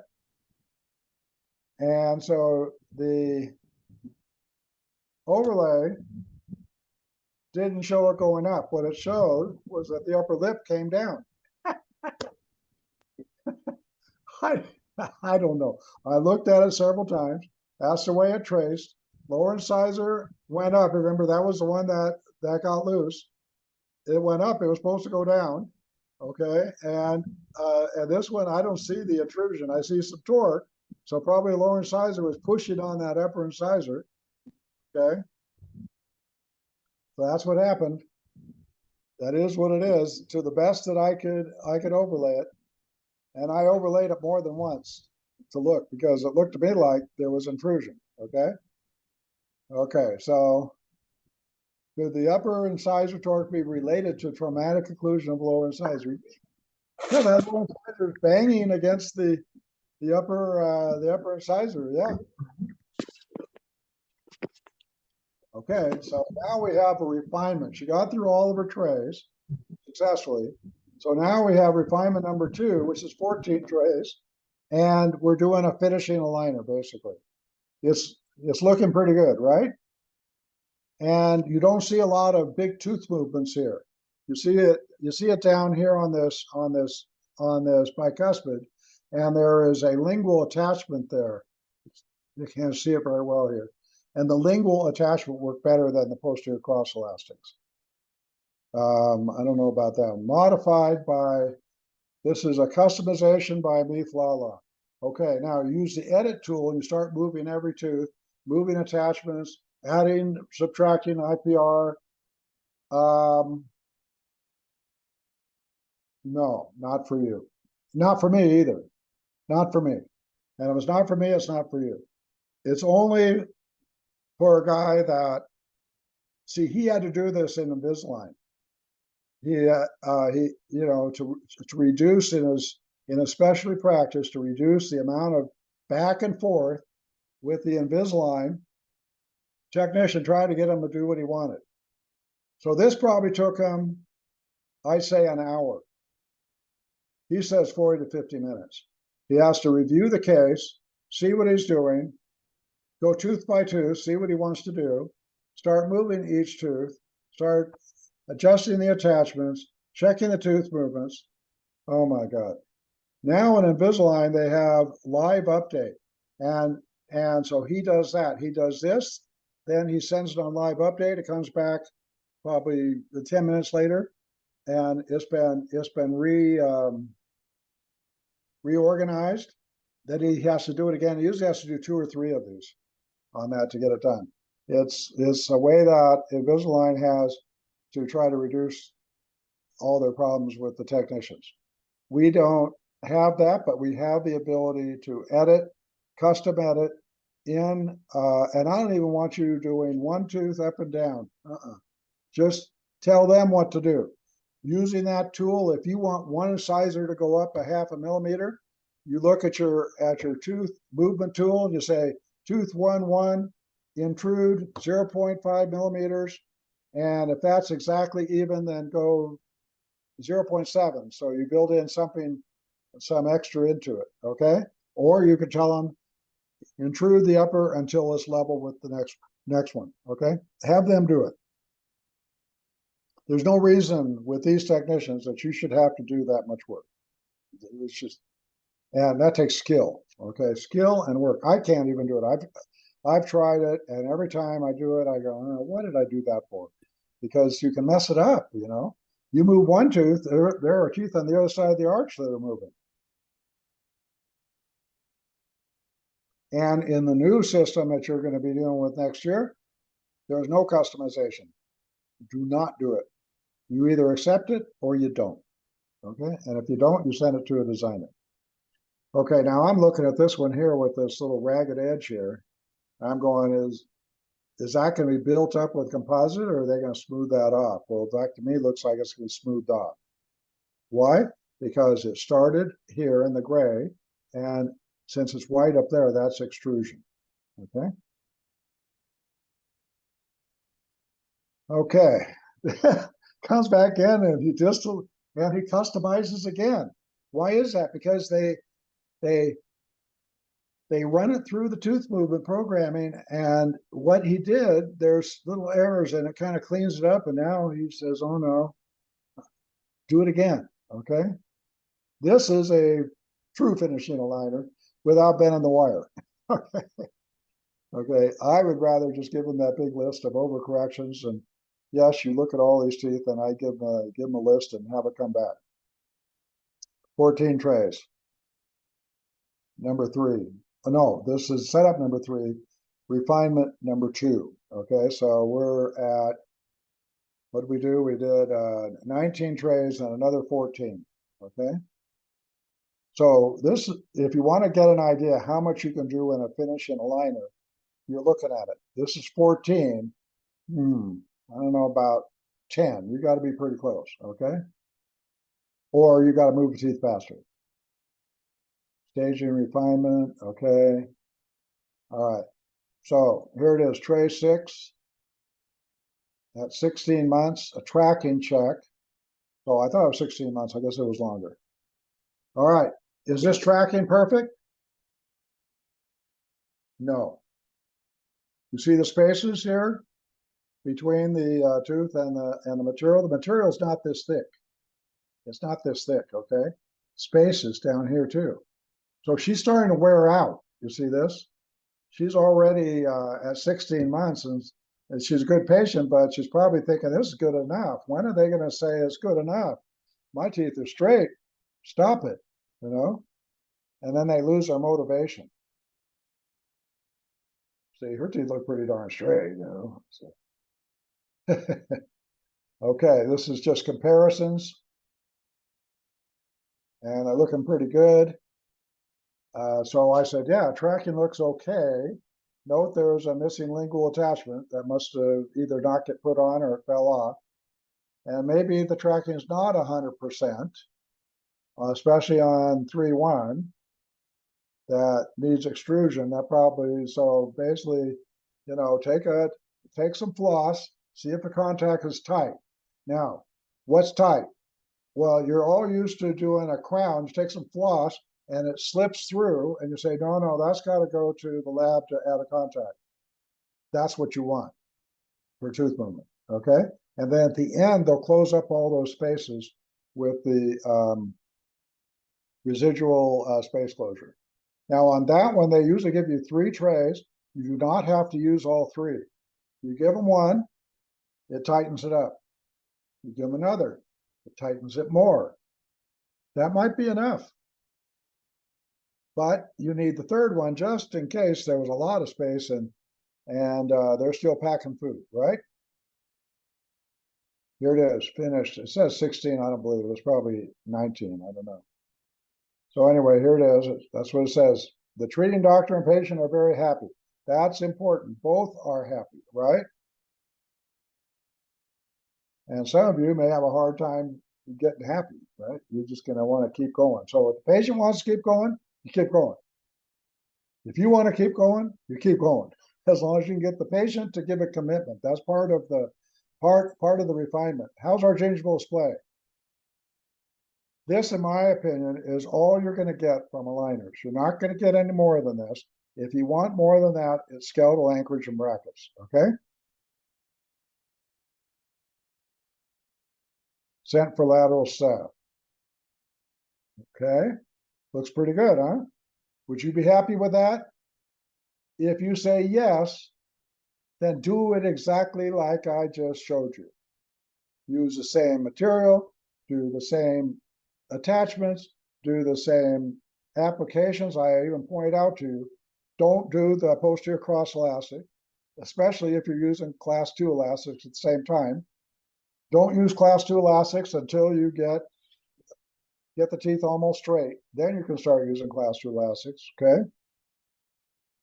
Here's a scan so you can see everything now. And this upper molar up here, that never happened. Remember, this is that 1-7 there that we put the attachment, they wanted the elastic. You see this lower molar here, that's at the end of the tray. The end of the tray doesn't work as good as as in the middle of the tray. Same thing on the second molar. So if that disturbs you, then what would you have to do? Put brackets on that and go through some wires to follow it up and see if you couldn't get those straightened up, okay?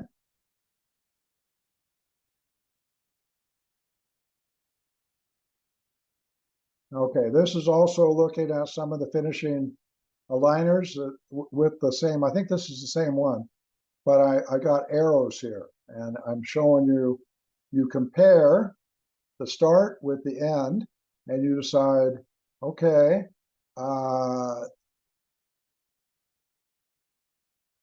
3-2, you go tooth by tooth. Oh no, I want the mesial out a little bit on that.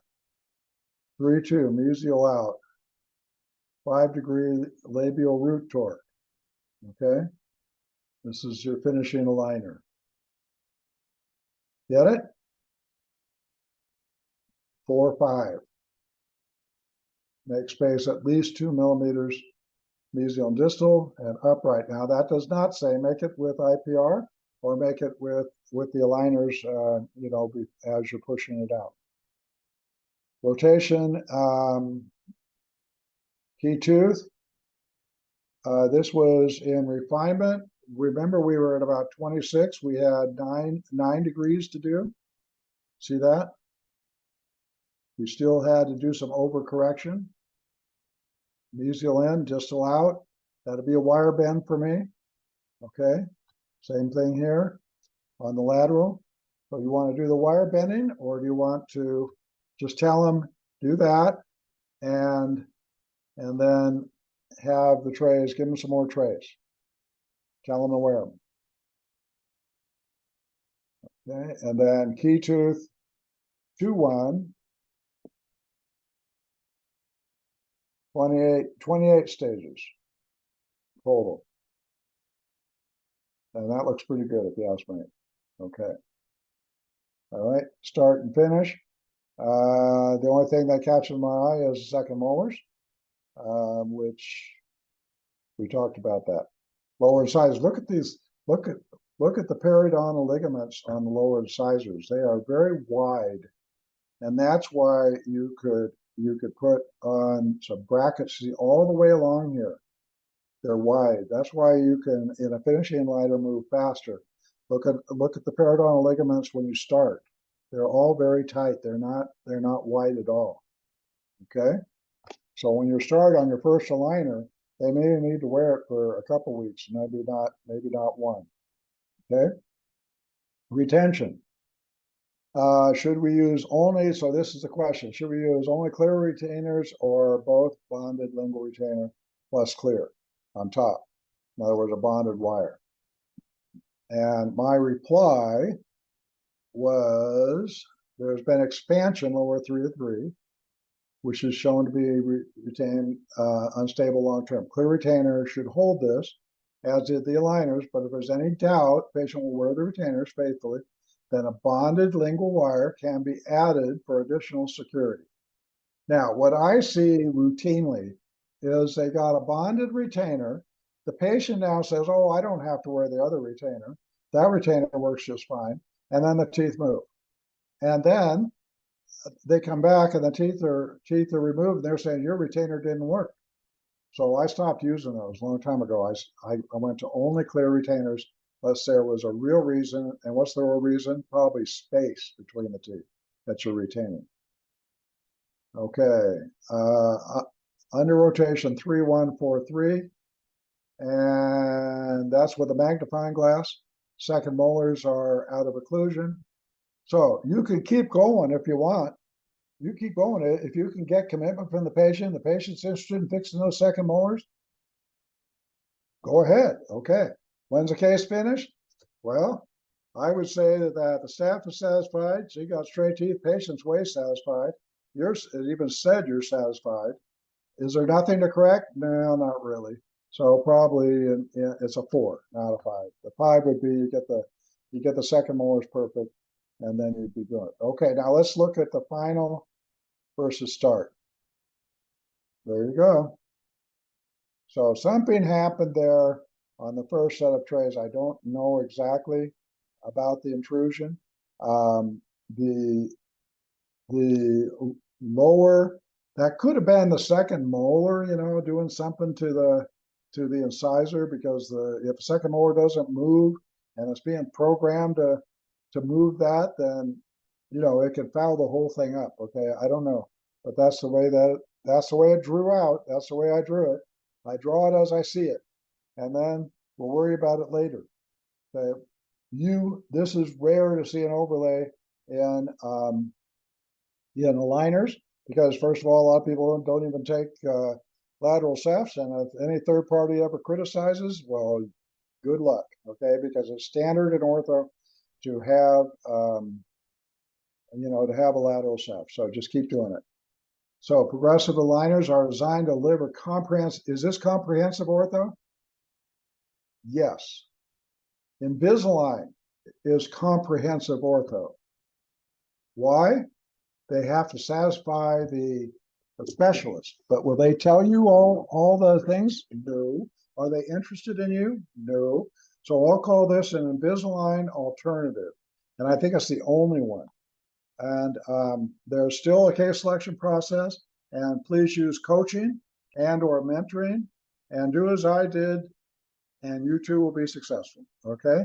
As I said, Dr. Lucy was the one doing all this. She was successful. Do as she did. She did what I said, and everybody learned, and everybody's happy. PA education is based on real cases. This was a real case. I showed you every detail that I could show you, even the little flaws, treated by someone just like you, not me, not some special wire bender. No, by somebody that could motivate. She's a good motivator of her patients to wear the aligners. And your success is based on previous documented success. This is what this is. The only place you're going to see this, you're never going to see this in an Invisalign seminar or anything. It's just a bunch of their best cases and very little documentation. Follow me in POS. Your success is our success. It makes us successful, and bring a friend to the POS family. The next webinar, September 9th, 8 a.m. I'm teaching it. Following one, you get Collins again. And this one is the one for Europe. And if I got the hours right, Australia is going to be up late, and Europe is going to get it in their where they want it, and expect 2 hours. This one was 3+, right? Shoot, sorry. I thought it'd be 2.5 for 3. So all of you that stayed with me, thank you very much. I really appreciate the dedication that you have for learning and for doing well for your patients and doing well for you. I really appreciate the opportunity to work with you and to come up with all this. Thank you for Collins for all your help in getting all this together. And let's do it. Let's be the best in the industry. Let's do it. We are. I know it. You just have to do it. And I am standing here ready to teach you. And we've got a bunch of other teachers ready to take the material that I've created and to teach you as well. They've got their own experience. They can teach you. Experience is going to lead you the way to where you want to go. Don McGann, keep them coming. Questions? Questions?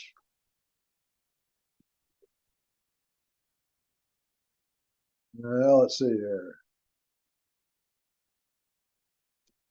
Okay.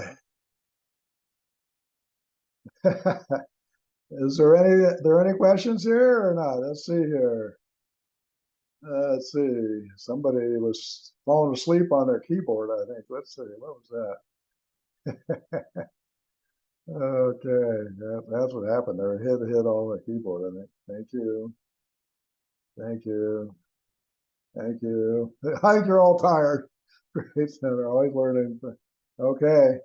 Well, I love to teach you. I love to see your success. I love to hear your comments. It's what keeps a smile on my face. And after 50 years, believe me, I'm thrilled to get the opportunity instead of sitting here watching TV and Donald Trump, So, thank you, Hey, everybody. Dr. McGann, I have a quick question. For the class 2 elastics, you asked for Panda. Can we use Gorilla elastics for PA aligner? What regular? What elastic? What elastic? I'm sorry. For Say it. class 2 elastics, you said use the giant Panda elastic. Can we use Gorilla instead? I'm not understanding the word that you said. What's the elastic called that you want to use? Yeah, class 2 elastic. No, what is the elastic that you want to use? Gorilla 4-point pop. Gorilla. No. A Gorilla is a smaller diameter. So when you stretch it between the two buttons, you're adding more force. So it's still a 4-ounce, but it has a smaller diameter than the giant Panda. So it would apply more force. We're balancing the force with the aligner flexibility. Okay. Okay. So you need Gorillas, and that's usually a short class 2 rubber band from, let's say, upper 3 to lower 4. Okay.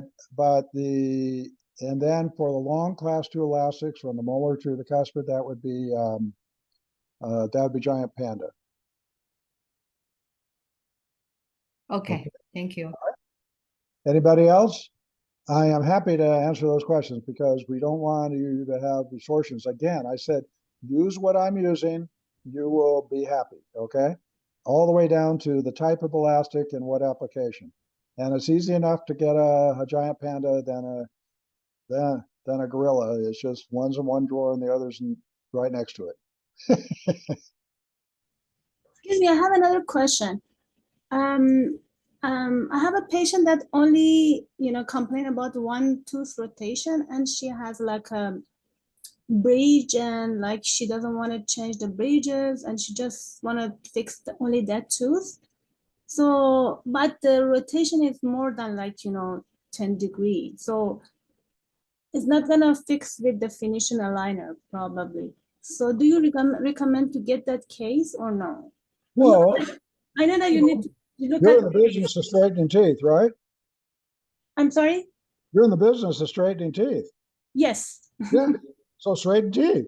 Okay. It's just a question of what does she have to do and how much she has to pay. So if it's more than 10 degrees, it's not going to fit within 10 trays, especially if you're starting from zero, right? You didn't have brackets for a year on there ahead of time.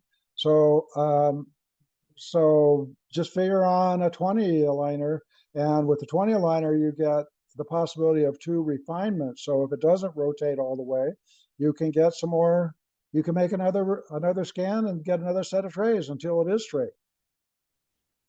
Okay, thank you. Okay, so yeah, but it doesn't sound like a 10. A 10 is more, okay. If it was one tooth and it was less than 10 degrees, I go, yeah, you might be able to do it in 10, but the 10 does not have the ability for the refinement. If they don't wear the tray perfectly, you have to buy another 10. So, and that's without the finishing discount. That's not I don't know how much it is. It's $800-900 or something. So you don't want to have to do that again. So just send it in. You can always send it in. You can submit it, and then see how many trays come back. Okay, thank you. Thank you. Oh yeah, so that's a very important point. When you submit a case, always say, unless you're going for 10, right? Always say, I will decide after I see the setup. There's a little button down there. You don't have to choose 10, 20, 30, when you submit it. You can wait and see what it comes back like. Then and you don't pay if you don't order the trays. Okay. Thank you so much.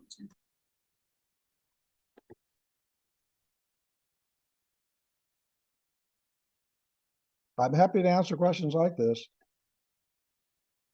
It's not a problem for me.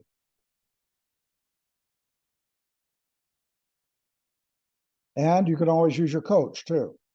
You could take that case and you could take some photos, put it in a smile stream, get coaching, but they're going to do what I just told you. They're going to look and say, oh yeah, it looks to me like a 20 degree without doing the model measuring.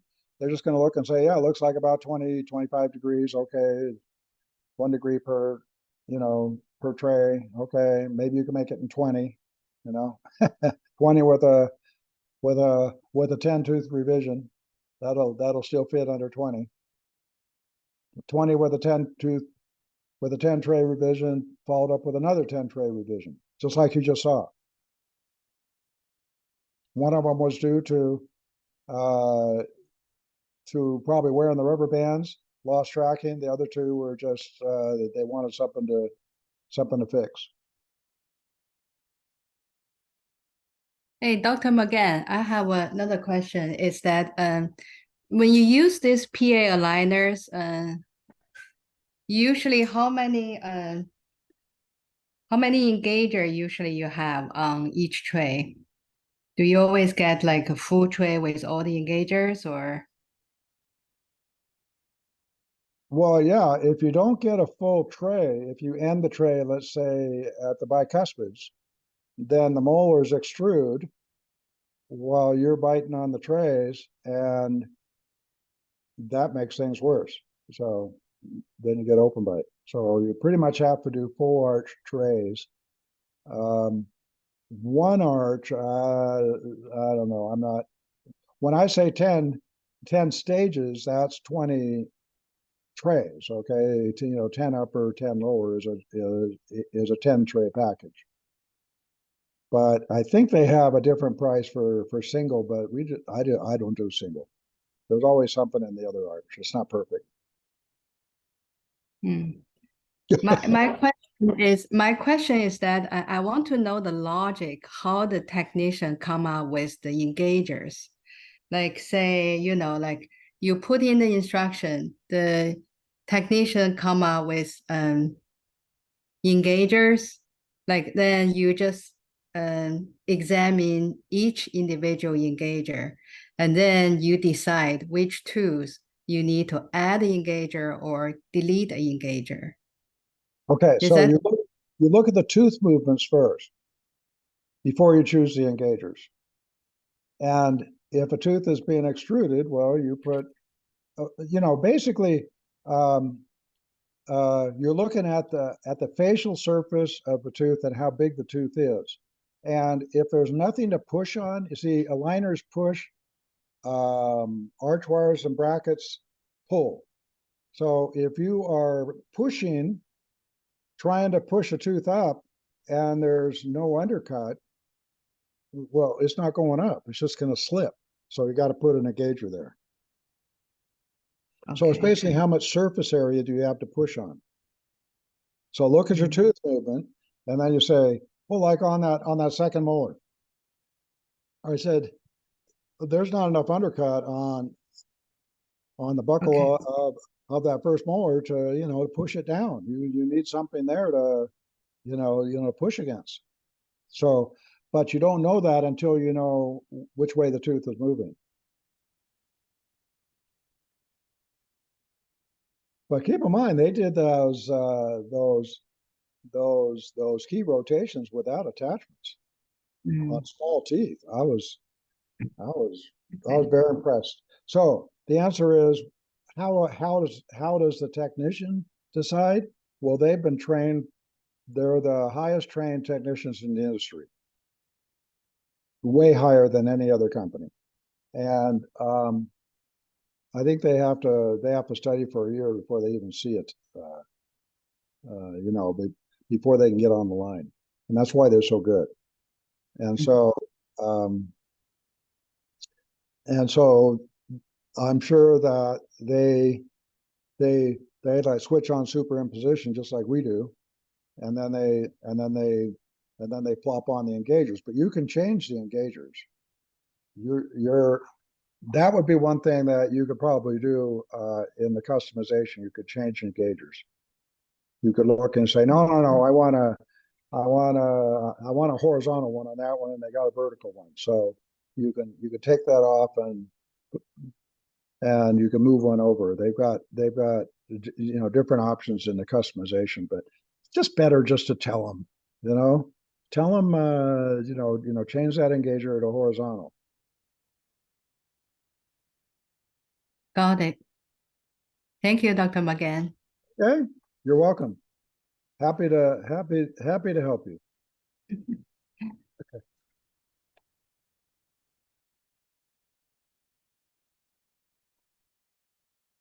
Let's see here. Screen sharing stopped. I think everybody's just about burned out here. Been almost 4 hours, huh? Let's see, what is it? Almost 4 hours. Oh, and I'm still laughing. Oh, I see some names I recognize in here. Okay, this is cool. Thank you for coming. Thank you for paying attention this whole time and hanging in there. And the next webinar, I'll say it again, September 9th, Saturday morning at 8 a.m. California time. In Europe, it's 5 p.m. Saturday, I think. And in Australia, it'd be 1 a.m. or something Sunday.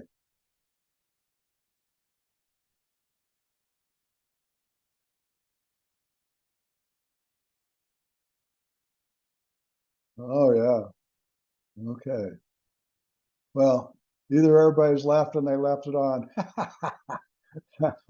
or everybody's scratching their head. I don't know.